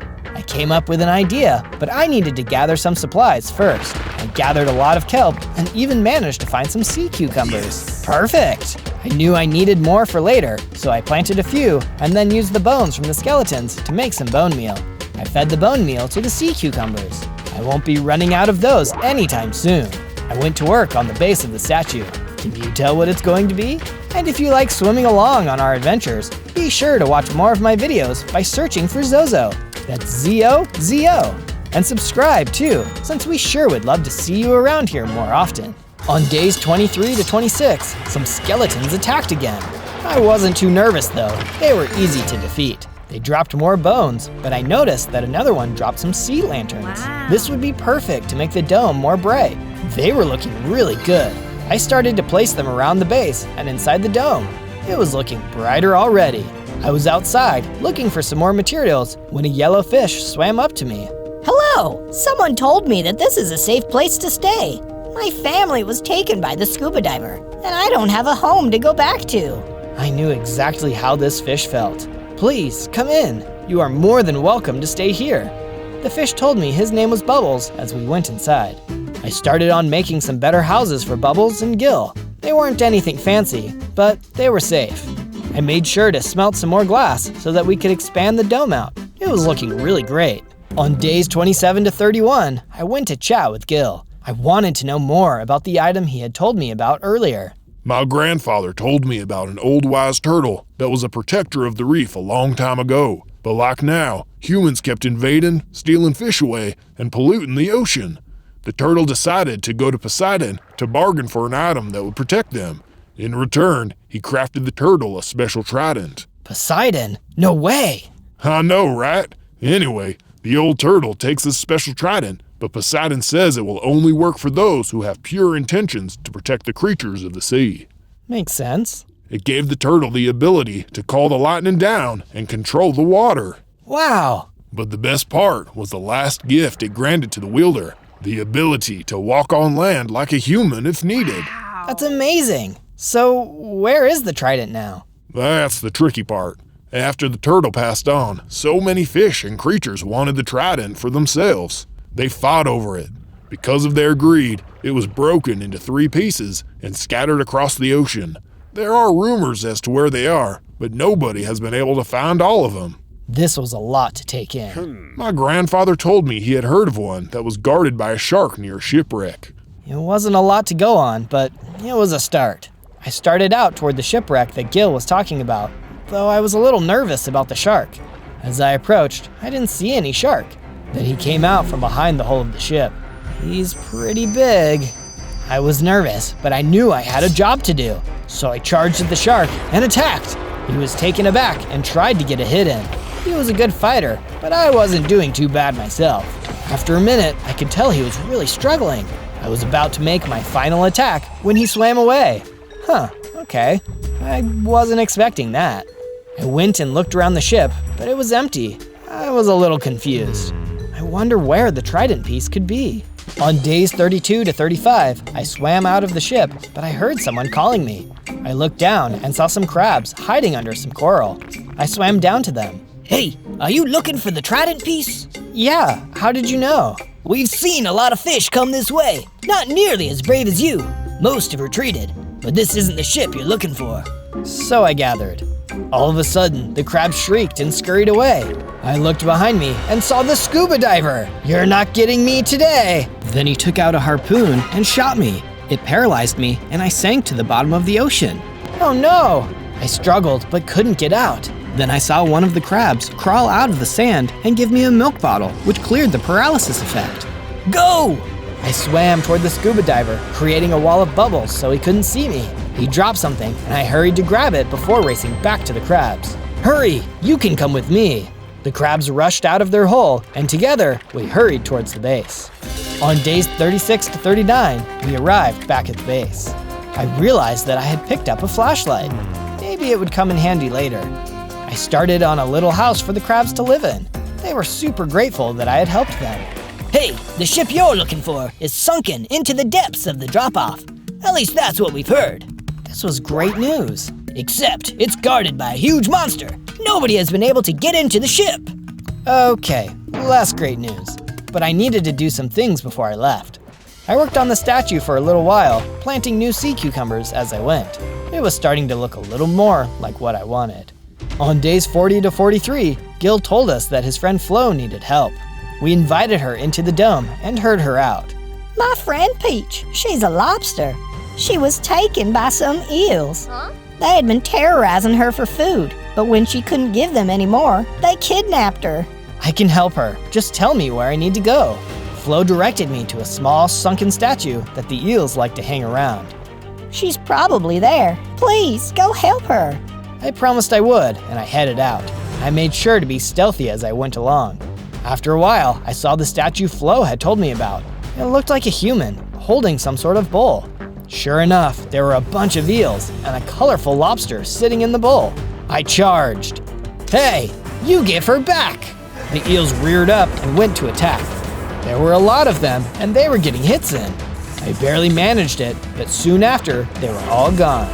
Thanks for saving me, mister. No problem. I'm a friend of Flo's. Oh, thank goodness. I noticed a small hole in the base of the statue and looked inside. There was a chest full of prismarine crystals and one shaped prismarine. Nice! I headed out with Peach back to our base. Once we arrived, Flo was super happy to see her friend. They thanked me, and then I went right to making Peach a little home. I then made something for Flo as well. Then I took the prismarine crystals I had found and smelted them into shaped prismarine. Then I used that to make some new prismarine weapons and armor. Sweet! Now I'm ready to take on that monster. On days 44 to 49, I swam to the drop-off and looked down. It sure was dark down there. Oh wait! I have a flashlight! I took out the flashlight I had grabbed from the scuba diver and turned it on. It worked! I started to swim down into the depths. I was swimming for a long time when I finally started to see a ship. Then I saw something moving toward me. It was a goblin shark. Nope, not today. I took out my sword and braced myself. The goblin shark attacked, but I created my wall of bubbles, distracting it. I hurried and swam into the ship, turning off my flashlight. It was pitch black. Hey, is someone there?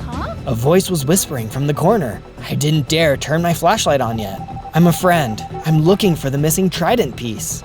Is that what this is? I thought it was just a fancy stick, but I did manage to grab it. I snuck past the goblin shark to get in, but I haven't been able to get out. Why are you down here? I'm a treasure hunter. I heard there was some stuff down here, but nobody mentioned the shark. I'll get us out of here. Don't you worry. Just follow the sound of my voice. Then, when I say swim, you swim. Okay. I found an opening and I turned on the flashlight. Swim! We swam up as fast as we could. The other fish behind me kept whispering to himself. Just keep swimming, just keep swimming, just keep swimming. After what seemed like forever, we finally got up past the drop-off. I finally looked at the other fish. I bloat. He was a pufferfish, and he seemed really tired. He was also holding what I assumed was part of the trident. Here, take this. I don't want it. He gave me the pole piece, and I studied it. It looked like it had carvings on it. Hey, thanks for saving me, by the way. That was gnarly. Of course. How about we get back to my base so you can rest? Sounds good to me. And with that, we headed back to the base. On days 50 to 53, I helped Bloat get comfortable at the base, and then I headed back out to look for some more pieces of the trident. Someone had to know something. On my way out and about, I saw a huge crater in the sea bottom. There were sharks swimming all around, including the one from the first shipwreck I had gone to. It looked like they had someone trapped in a cage of some sort. Hey, you let them go! I raced down with my improved swimming abilities and attacked the first shark. I was able to take him out and then went to attack his friends. After just a few moments, I was able to fend them all off. I went up to the cage and noticed another shark inside. Ah! I went to swim away, but he called out to me. Hey, wait! Don't leave me! I won't eat you! I swam back to him, a bit apprehensively. You don't eat fish? No, fish are friends, not food. Oh, that's nice to hear. I unlocked the cage and let the small shark out. Thank you. All those other sharks were making fun of me and decided it would be hilarious if they put me in a cage. I'm so sorry they did that to you. He nodded. What brings you all the way out here? I told him all about the scuba diver and the legendary trident I was trying to put together again. I showed him part of the trident I had. The shark got excited. Say, I have something that looks like that. The shark, whose name I learned was Bruce, swam a little further into the crater. There was a little alcove that held a small chest. I opened it, and sure enough, there was a piece of the trident. Whoa, thanks! No problem. The sharks found that here, but they figured it was some sort of fancy stick. But we kept it anyway. I tried to put the pieces together, but nothing happened. I would probably need all of the pieces before it would meld back together. I invited Bruce back to the base. We might need to expand it a little bit, since you are bigger than most of the other fish living there. I'll be sure to help out. We headed back to the base, ready to make some big renovations. On days 54 to 57, Bruce and I arrived back at the base. At first, everyone was a little scared of Bruce, but after a while, they all started to warm up to him. They even helped me make some improvements for him.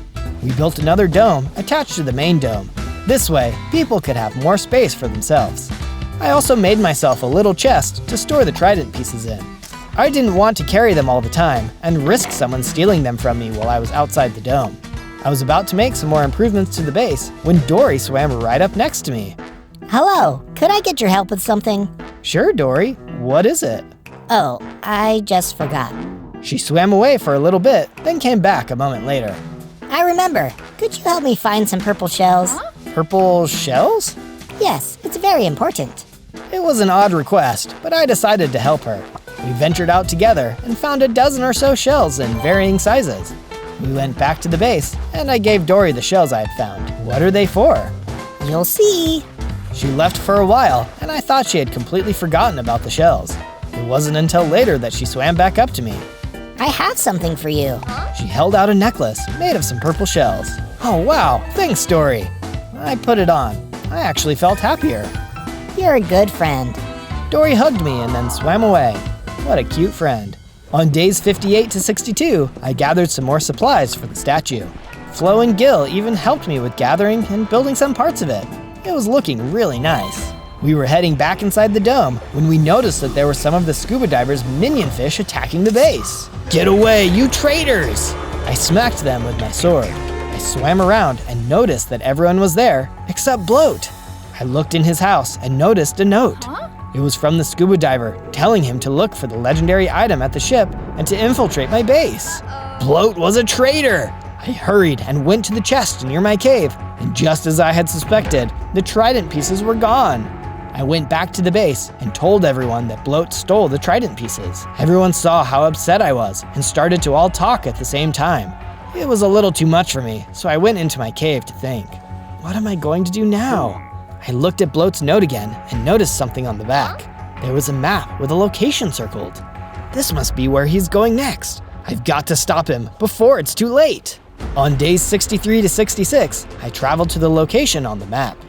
It was a rock formation with all kinds of coral growing on it. Then a fish emerged from the coral. He had blended right in. Get away from here! We don't want any more trouble! He tried to bat at me with his fins, but I backed up. Trouble? I'm here to stop all the trouble. The fish looked at me again.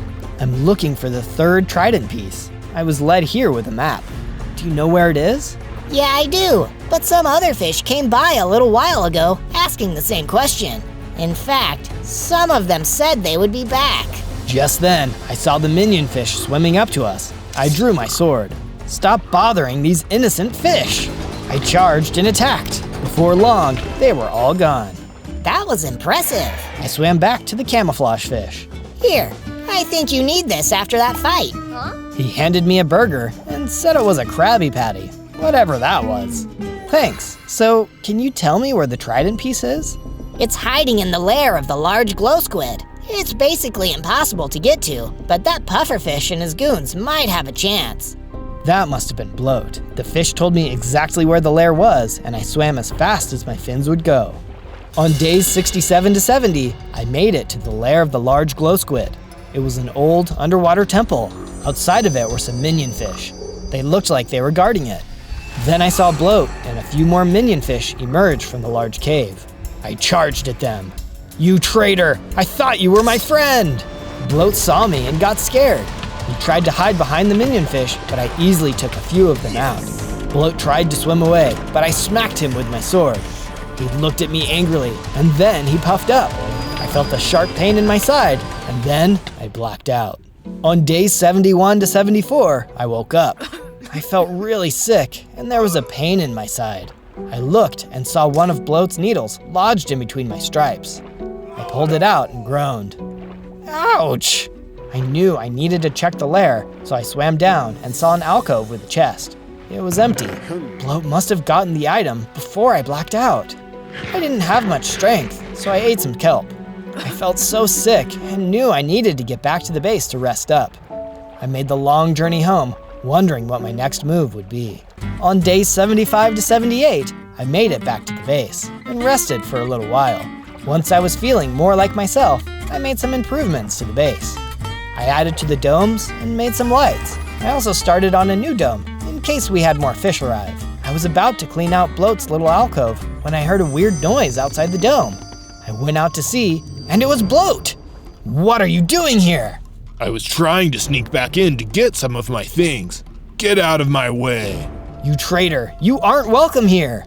I lunged at Bloat, making a wall of bubbles to distract him. Then I slashed at him with my sword. I wasn't going to let him knock me out again. He was very disoriented, and before long, I took him out. Then, just like before, I felt my strength surge, and I leveled up into an adult clownfish. I now had 15 hearts. Yeah, I'm unstoppable! I looked up and noticed that Bloat had dropped something.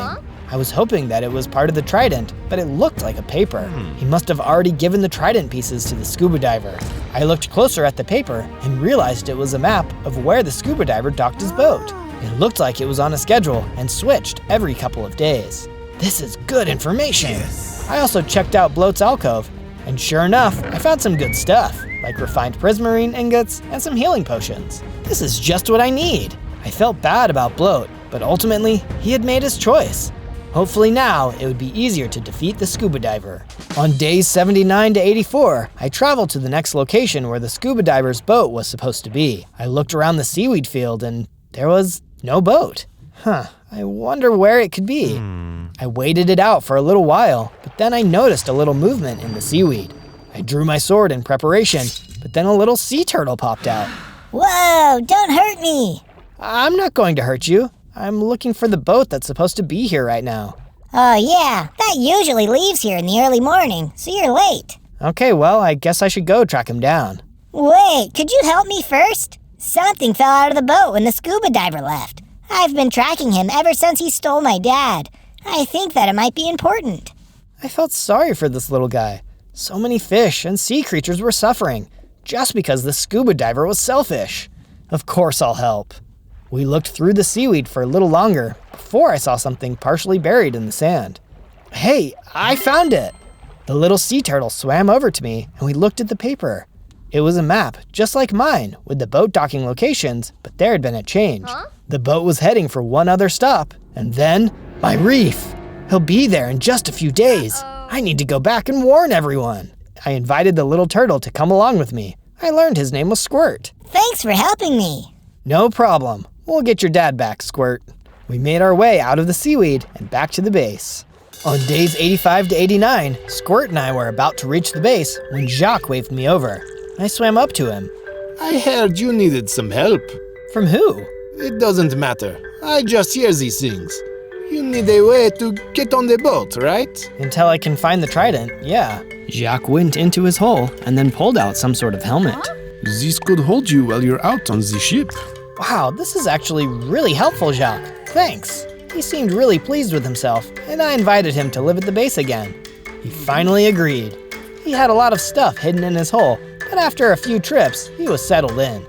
To thank me for helping him move in, he gave me a smithing table and some paintings. It was good to have friends. On days 90 to 94, I made some upgrades. I went to work smithing my prismarine sword using the refined prismarine ingots I had found in Bloat's things. It made my sword much stronger. Wow. I also reforged my armor. Wow, this is amazing. Too bad Bloat had to be a traitor. He would have made a good team. I also worked on some more improvements around the base. The domes were looking awesome. Hopefully it would be safe enough from the scuba diver, and whatever his plans might be.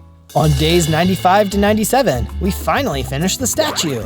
It looked amazing, and I was super proud of all my friends for helping me out. I was admiring the statue when Squirt swam up to me. That kinda looks like my dad. That's so cool. I love sea turtles. I always wanted to meet one, and now I have. Sweet, dude. Totally. It was a nice little moment. On day 98, I made my final preparations to get to the boat. Squirt volunteered to lead me to the scuba diver's boat. It'll be awesome, dude. Just leave it to me. I gave the map to Squirt, and we made our final preparations. Hey, before we go kick some scuba diver bum, be sure to subscribe. We want you to see the cool stuff we'll do next. And with that, we headed toward the surface. On day 99, we swam up toward the boat together. There were some minion fish along the way, but with my new sword, we took them out easily. We made it to the back of the boat, and I threw down the item Jacques gave me, which turned into a fish mech suit. I swam into the head, which was built like a fishbowl, letting me breathe even when outside of the water. I got on the boat with Squirt, and we looked around. The boat was pretty big. It might take some time before we find our families. We looked around the lower deck, and then went up the stairs to the upper deck. There were some fish tanks up there. Dad! I saw him immediately, his orange scales shimmering among the other fish. Hey, I told you to stay safe down below. No, Dad, I'm done hiding. The reef needs protecting, and I'm going to be the one to do it. He seemed taken aback, but then he smiled at me. I'm so proud of you. And with that, I broke the fish tanks, scooping the fish into buckets I found and throwing them back into the ocean. Hey, Squirt! I looked and saw a larger tank with a sea turtle. Dad! I broke that tank as well, letting Squirt's dad out. Rad, man. Thanks for the assist. Of course, Mr. Crush, man. Crush. Crush and Squirt thanked me and jumped overboard with the rest of the fish. I saw my dad looking at me from the water's surface. Look out! I turned around and saw some seagulls. They were trying to grab me out of the fishbowl. On day 100, I fought off the seagulls. They kept screeching at me, but I didn't care. I needed to find the trident. I maneuvered around the seagulls, and after a few hits, the rest of them flew away scared. How pathetic. We turned and saw the scuba diver, no longer in his gear. But he had the trident in his hands. He had managed to put it together. It's time for you to leave the reef. Not a chance. The scuba diver ran at me, ready to strike.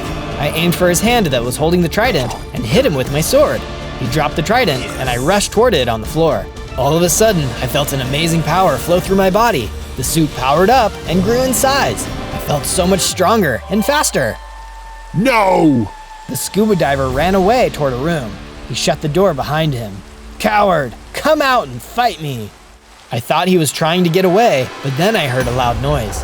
He broke open the door, revealing himself in an even bigger diving suit. He had one hand that shot harpoons, and the other was some sort of electric fist. The scuba diver was scary, but I wasn't going to let that stop me. This ends here. I charged, and so did the scuba diver. We exchanged a lot of blows with our weapons, but then I decided to have some fun. I urged the water to create a giant wave that rocked the boat. I also summoned the lightning to come down from the sky, striking the diver. He was looking pretty rough, and I wasn't making it easy for him. You're just a fish. I'm a human. You will never defeat me. I channeled the power of the storm into the trident before throwing it at him one last time, summoning a huge bolt of lightning. The sky boomed with thunder, and there was a huge flash of light. When it subsided, I saw that the diver was gone. I had defeated him. Yeah! I raised the trident in triumph before swimming back down to the base. Everyone cheered as they saw me. The reef was finally safe, and I was back with my dad. Everything was back to the way it should be. On day 1, I spawned in as a Lego man. Looks like I'm a baby Lego man. Figures. Wait, it looks like the whole Minecraft world is made out of Lego. That's amazing. I looked around the desert I'd spawned into and saw other Lego people walking around. All villagers, by the looks of it. I've never seen anything like this. What's going on here? Allow me to explain, Lego Zozo. I turned and saw a more sinister Lego man with a scary-looking helmet and a business suit. He didn't look friendly. I'm Lord Business, soon to be the new manager of this Lego world. I'm gonna keep things clean, orderly, and most importantly, profitable. That doesn't sound so bad. Oh, and I almost forgot to mention, to make profits, you need to cut costs. And I'm gonna cut costs by destroying all those who oppose me. Starting here! He swung his hammer, and suddenly the desert was filled with explosions, tearing into the ground and blowing up all the Lego villagers around me. Just like that, I was all alone. I'm not gonna let you get away with this, Lord Business. I will defeat you. Lord Business just laughed and stomped over towards me. I've got a tight business plan, Zozo. I'll have control of this entire world in 100 days. And unless you become a master builder, you'd have no hope of stopping me. And it's not like that's gonna happen.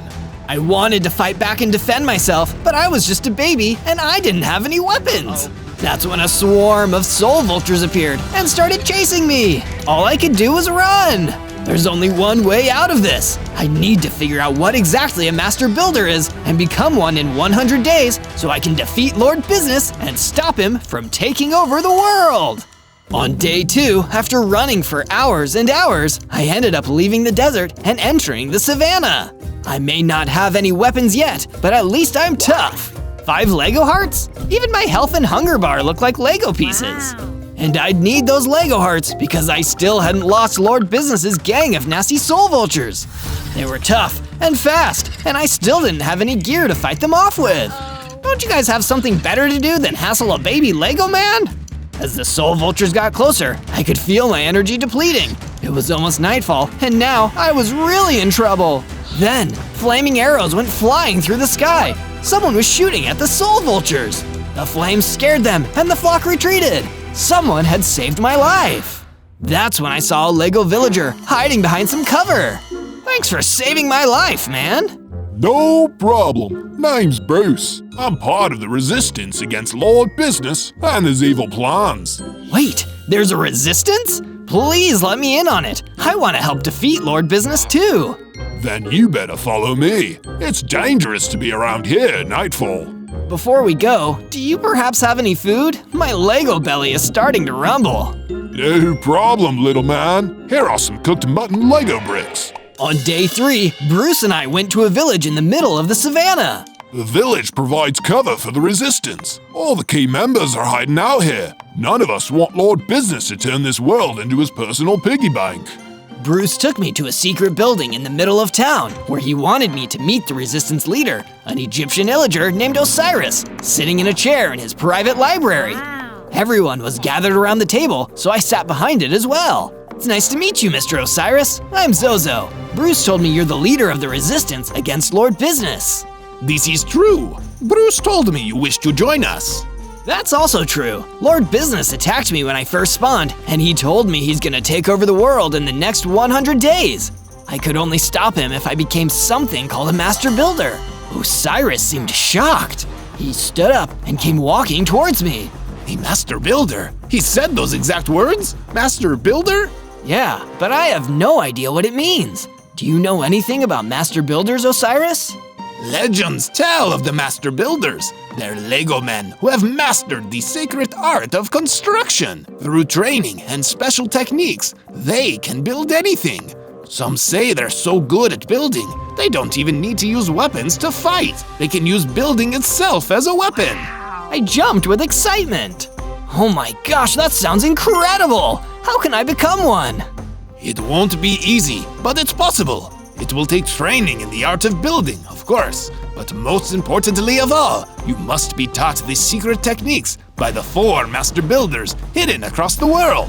And if we are to have any hope of stopping Lord Business, you'll need to do all of this in less than 100 days. I waved goodbye and exited the secret building. On days 4 to 5, I began my first pieces of work and training.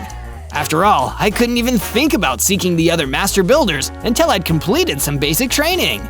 Tools! First, I gotta make myself some tools. So I went over to the nearby trees and started gathering up some wood. It wasn't easy to punch through the trees, but soon enough, I had enough wood to make a crafting bench, and then my first set of wooden tools. These look pretty cool, but a master builder needs better than wooden tools. Using my wooden shovel and pickaxe, I started digging into the ground until I hit stone and collected enough blocks to build myself a full set of stone gear, including tools and a sword. Because I was now an official part of the resistance, Osiris said I was allowed to build my base on the edge of the village, so I started using my spare wood and stone blocks to build the foundations of my base. The first step was building rooms for myself and Bruce, the Lego villager who had saved my life in the desert. It's always nice to have a friend living with you. Bruce hurried towards me, looking frantic.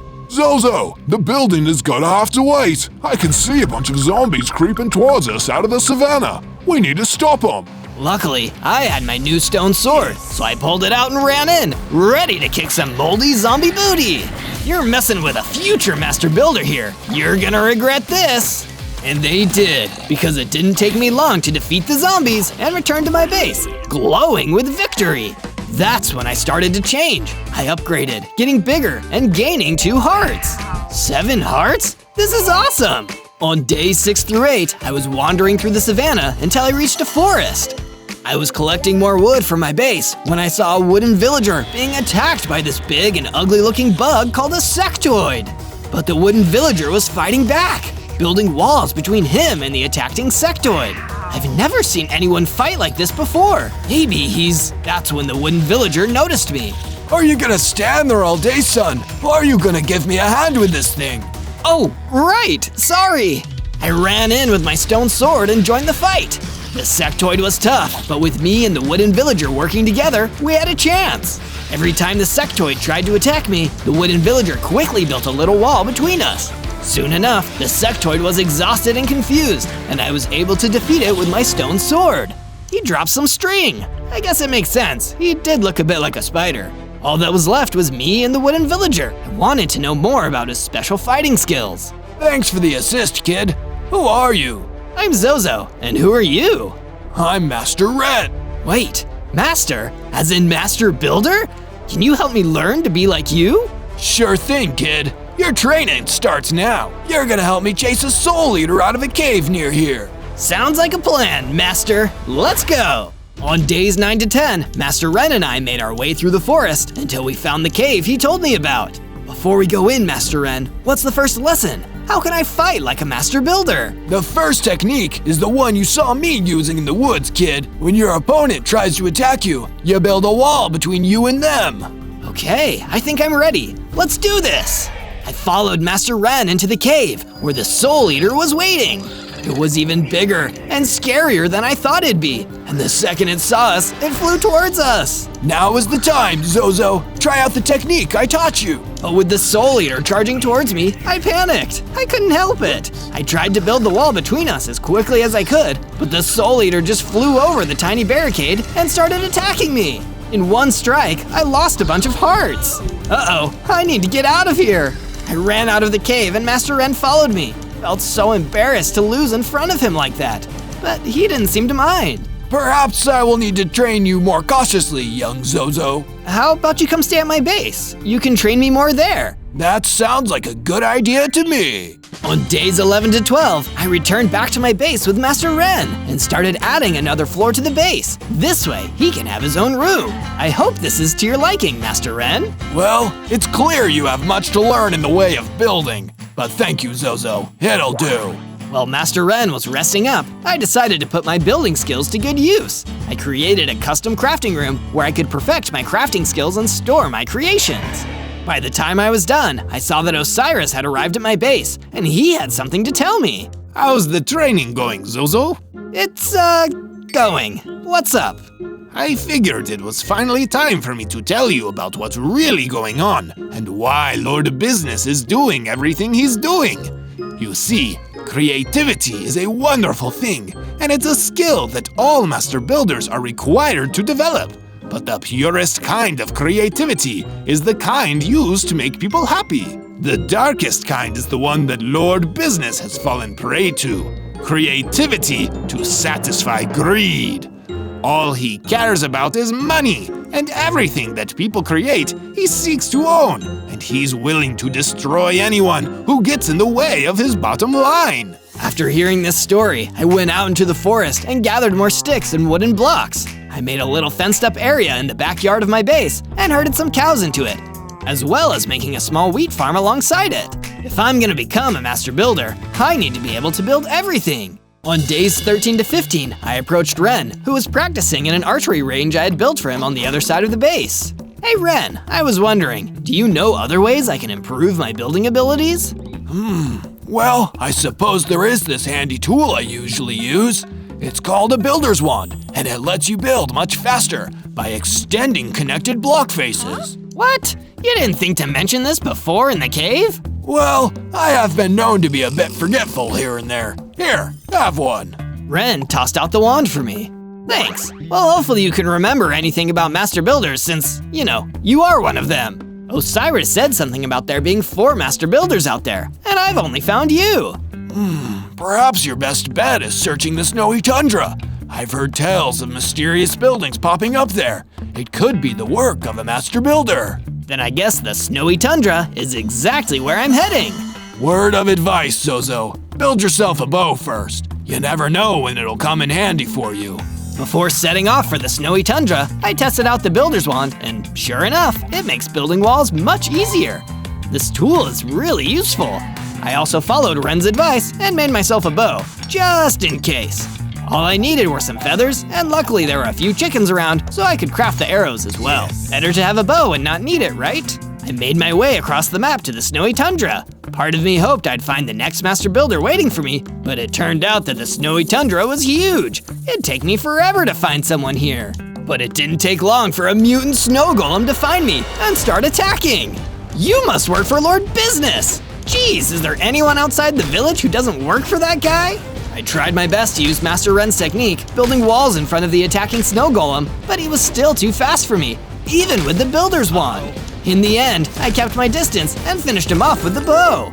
I don't know if I'm ever gonna be good enough to be a master builder at this rate. But the mutant snow golem did drop something, a builder's potion, which helps the speed of my mining and building. Just what the doctor ordered. I returned to my base and took the potion, practicing by digging a huge hole near my base and collecting a bunch of stone blocks. It was a good exercise because soon enough, I leveled up and gained 2 more hearts. 9 hearts? This is rad! On days 16 to 19, I continued exploring, hoping I might find another master builder hiding inside some ancient ruins.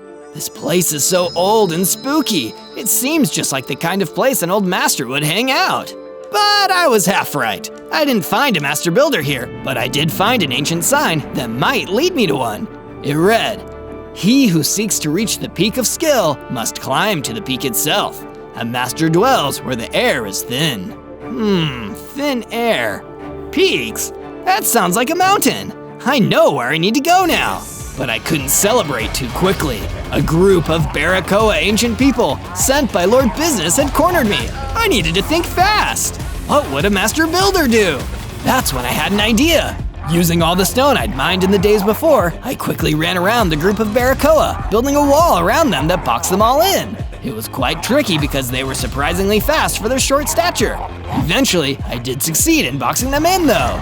Before any of them had a chance to escape, I fled the ancient ruins, safe to fight another day. Master Ren is gonna be so proud of me.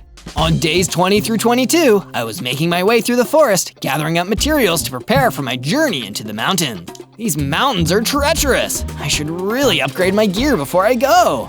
While I was in the forest, some spiders attacked me. I was low on stone at the time, so I decided to defeat them with my stone sword instead of doing it the Master Builder way. Variety is the spice of life. Once the spiders were dealt with, I mined until I stumbled into a small cave system. I found some iron deposits. It took a while to mine all of it, but in no time I had enough to smelt and craft into a set of iron armor and tools. It made me feel so cool and powerful.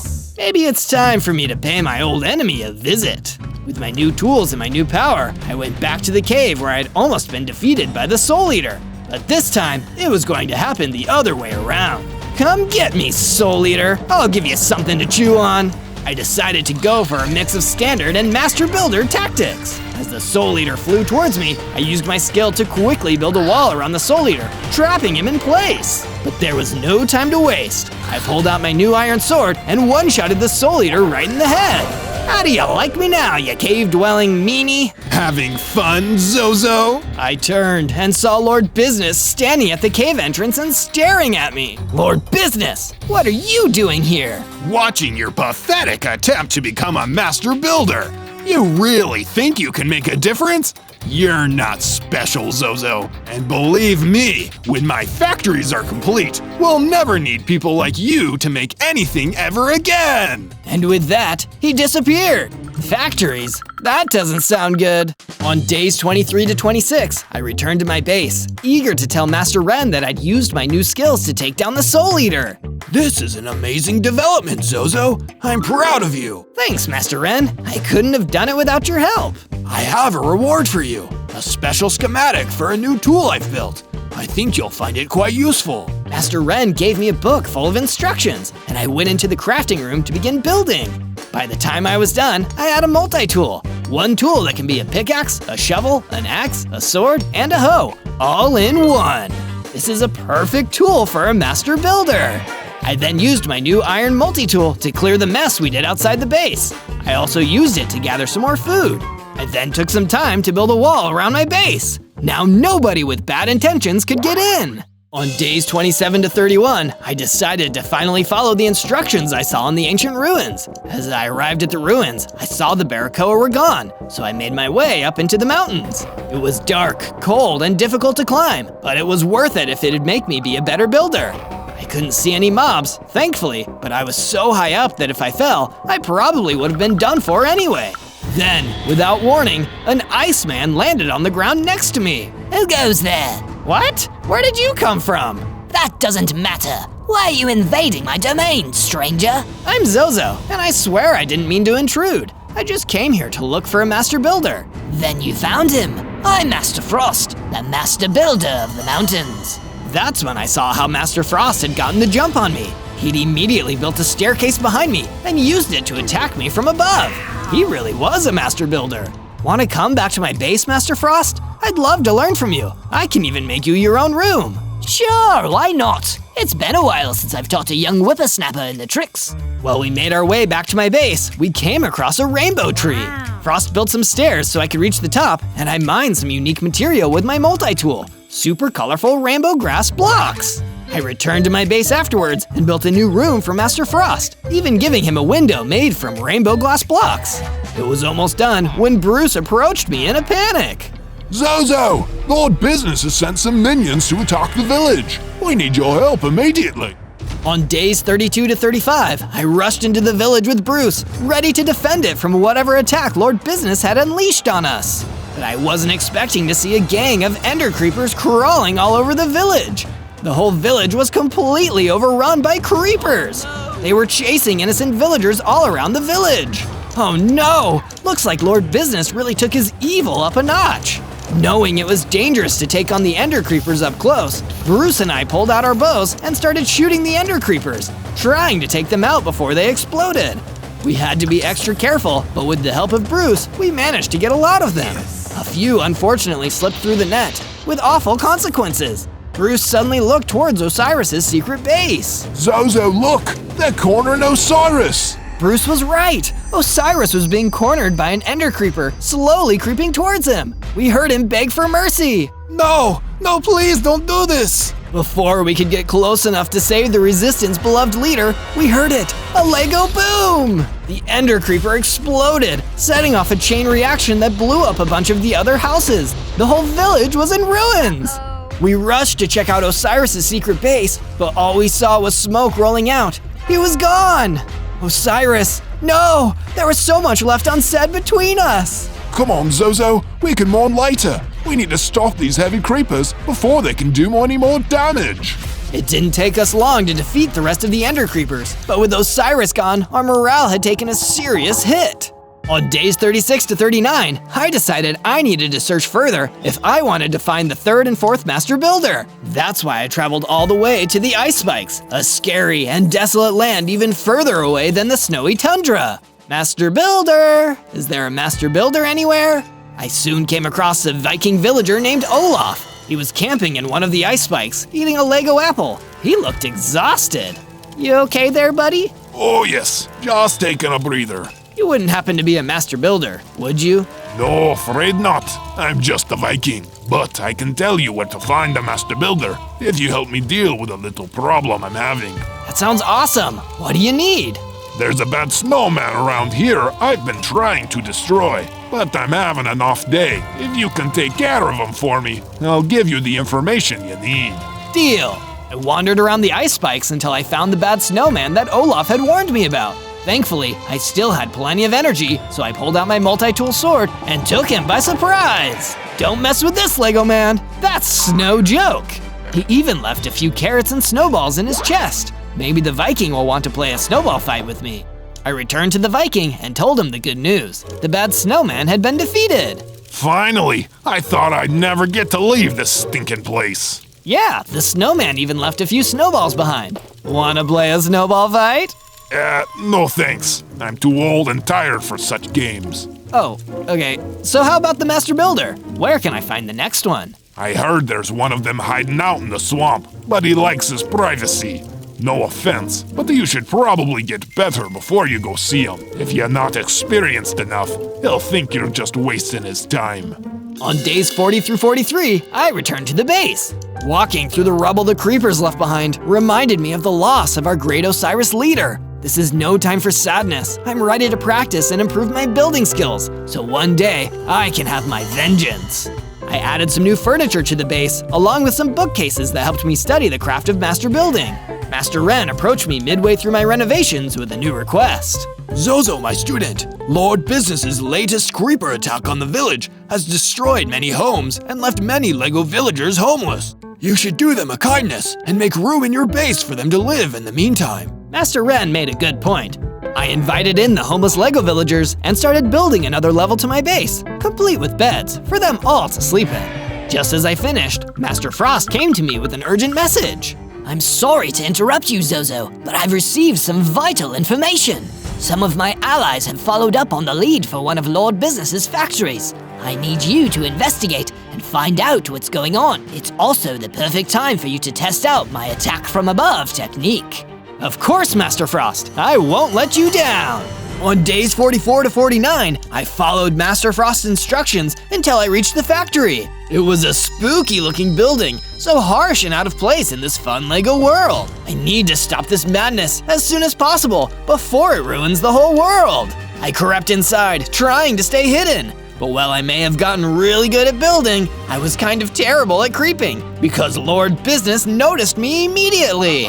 This is private property, Zozo. Did none of your masters ever teach you not to trespass? It's rude. It's also rude to be an evil overlord. What's your endgame, Lord Business? What's the big plan here? Well, since you'll never leave this place alive, I guess I can tell you. You see this factory? I'm going to cover the whole world in thousands like it and fill it with builders like you. You'll all either work for me or be destroyed, endlessly building products that I can sell for a massive profit. All for me!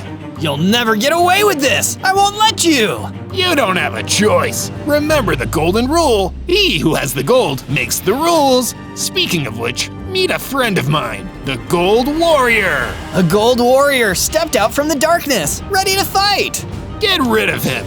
I'm a little too busy to stick around and watch. Lord Business disappeared again, and the gold warrior charged at me. On days 50 through 53, I tried to use my skills to fend off the Gold Warrior. He was the strongest enemy I'd ever faced, and he wasn't giving up easy. No matter how fast I tried to run away from him, he caught up to me. Can't we just talk this out, Mr. Gold Warrior? He didn't seem to think so. Instead, he kept trying to jab me with his lethal spiky club. I kept building walls between us, but every time, he'd effortlessly get around them. I was in real trouble. I tried taking him down with a bow, but he used his shield to stop the arrows. I got one shot in, but that was about it. This is not effective. I need to change tactics. I pulled out my multi-tool and activated the sword. I couldn't stop him with my master builder techniques or my bow, so I was going to have to fight him directly instead. It was a tough battle, and I lost quite a few hearts along the way. I even got down to half a heart. Luckily, I was able to build my way to safety and eat to regain my health. Phew, this is getting intense. But alright, here goes round 2. After a lot of fighting, I was finally able to defeat him. When he went down, he dropped his gold shield And a golden key. Oh, I wonder what this unlocks. I better keep it in my inventory. You never know when you need a key. On days 54 to 57, I left Lord Business's spooky factory and made my way outside onto the plains. But something was already out there waiting for me. A powerful Earth Elemental, ready to battle! The Earth Elemental started walking towards me, but out here in the open, I could use my Master Building skills. I quickly started using the Master Frost technique, building stairs so I could run up them and attack from above. It's over! I have the high ground! I leaped down onto the Earth Elemental and destroyed him in one direct strike to the head. He dropped a powerful Protection 3 enchantment book too. This will make me a lot more resistant to damage when I apply it to my armor. But I should probably wait until I get better armor and apply it then. With my mission complete, I returned to my base to tell Master Frost. I found him sitting on a bench by the lake as he made ice around him freeze up. I told him about Lord Business's evil plan and about my mastery of his technique. Excellent work, Zozo, despite the frightening news. Go see Bruce in a few days. He'll have something valuable for you to do then. Will do. Just make sure that all the fish don't freeze. On days 58 to 62, I decided that my base needed a little tender love and care, so I decided to expand the farm to also include chickens. Anyone else want a fried egg? But my base was only one half of my defenses. I needed to get myself better armor and tools too. That's why I used my multi-tool to dig into a mine behind my base, going deeper and deeper until I finally found some diamonds. Even though they look like Lego pieces, diamonds are still a master builder's best friend. I took the diamonds back into my crafting room and built myself a full set of diamond gear, weapons, tools, and armor. Then I crafted myself an anvil and applied the Protection 3 book to my diamond chestplate. Now I finally have some proper protection. Wait, what is this? I don't have a full armor bar. I guess Lego diamonds aren't quite as tough as real diamonds.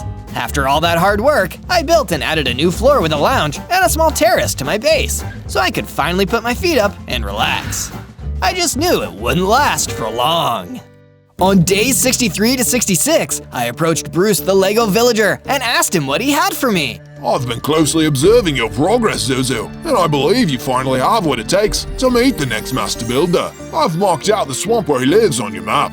Seek him out and learn his teachings. Thank you, Bruce. Wish me luck. Over the next couple days, I made the long journey to the swamp. It was a dark and humid place with a strong, musty smell. I really didn't want to spend too long here. Even less so when I saw a huge Polypham running towards me, ready to fight. Get out of my swamp, intruder! The Polypham was twice the size of me. I'd never stand a chance against him in a fight. I tried to run away, but he was way ahead of me. The Polypham mined into the ground and rapidly tunneled below me before popping back up out of the ground right in front of me. Please, I don't want any trouble. I'm just looking for the Master Builder. The Polypham immediately stopped. Oh, why didn't you say so? Nice to meet you. I'm Master Tony, the Master Builder of the Swamp. Master Tony, I'm so pleased to see you.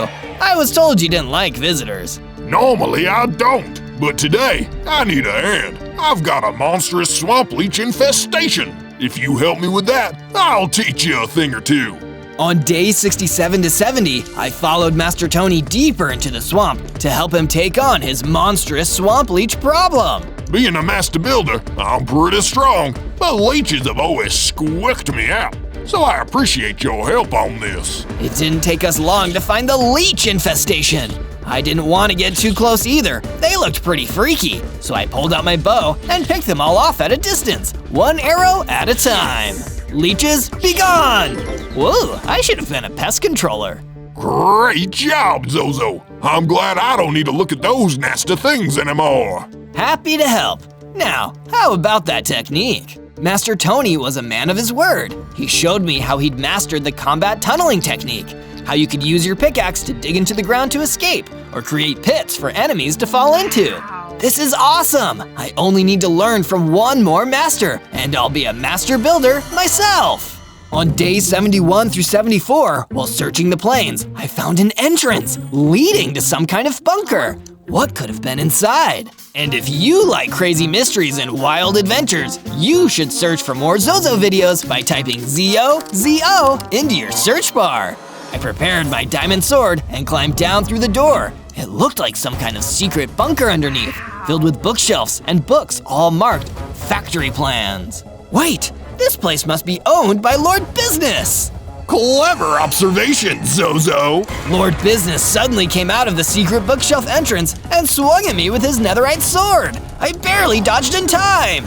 I made a mistake, sending my minions to destroy you before. I should just get it over with and destroy you myself. I tried to fight back, swinging my sword at him, but every time he blocked my strike and fought back, knocking off a few of my hearts. You're no master builder, Zozo. You're weak and pathetic. As Lord Business tried to finish me off, all I could do was escape.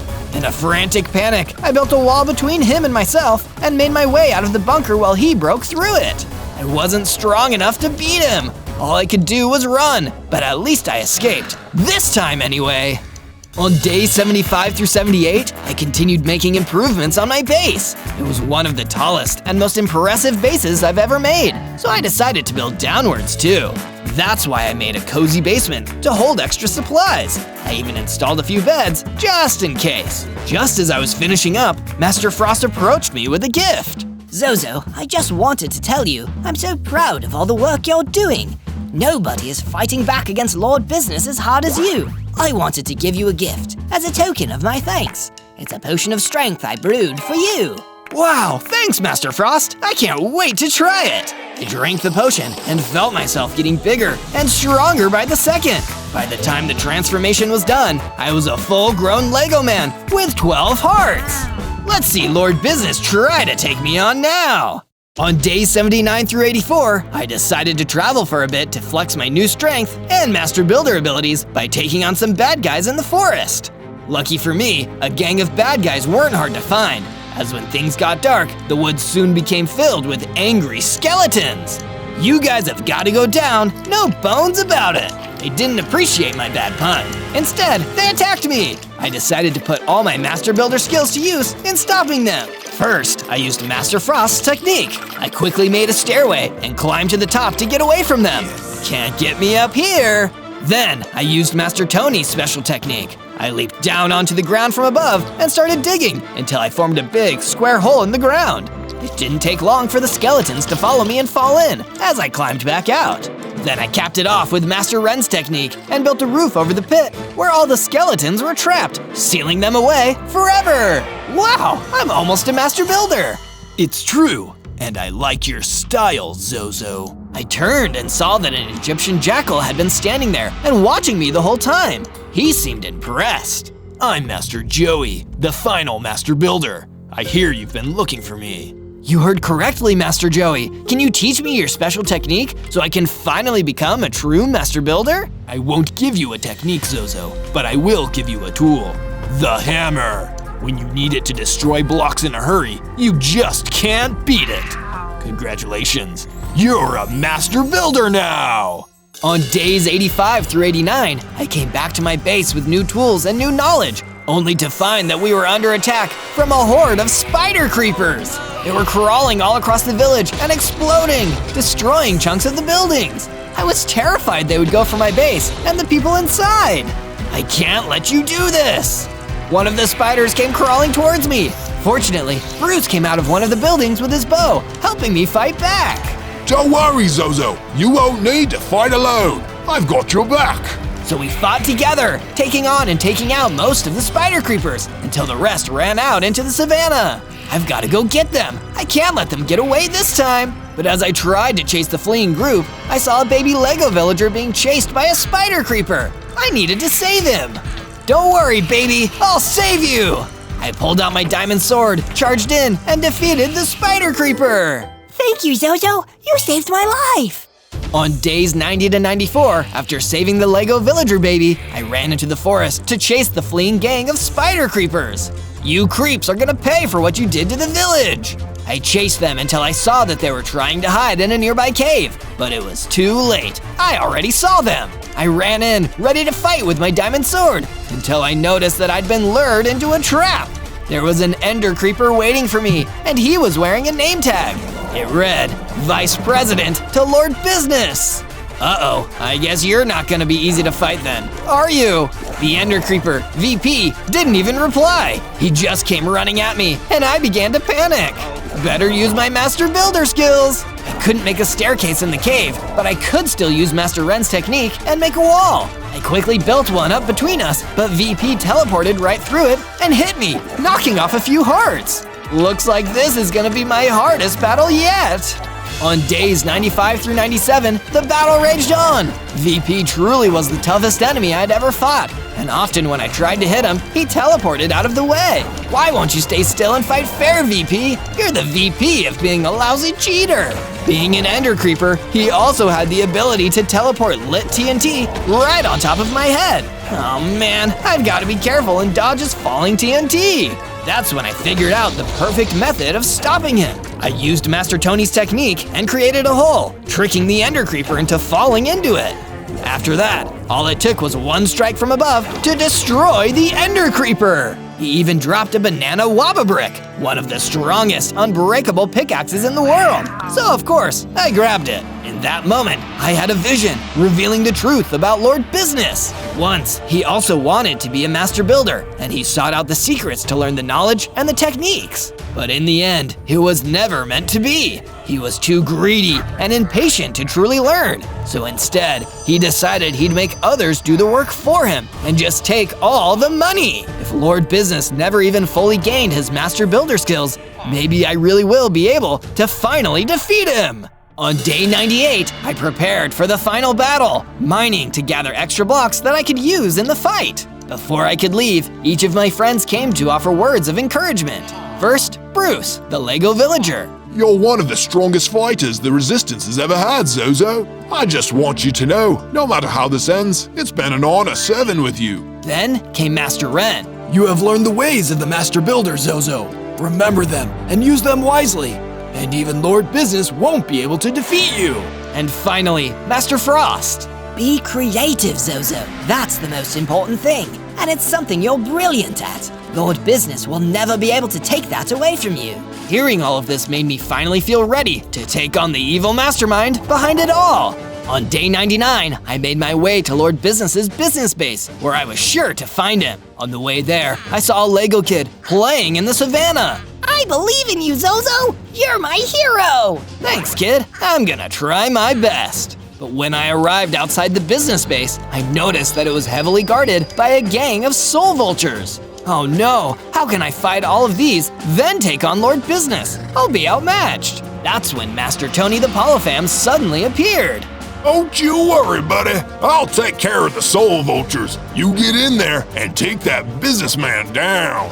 Thank you, Master Tony. I couldn't do this without you. Master Tony ran in and started fighting the soul vultures. And while he was distracted, I ran right past him and used the key, dropped by the gold warrior, to enter the business base. I knew that key would come in handy.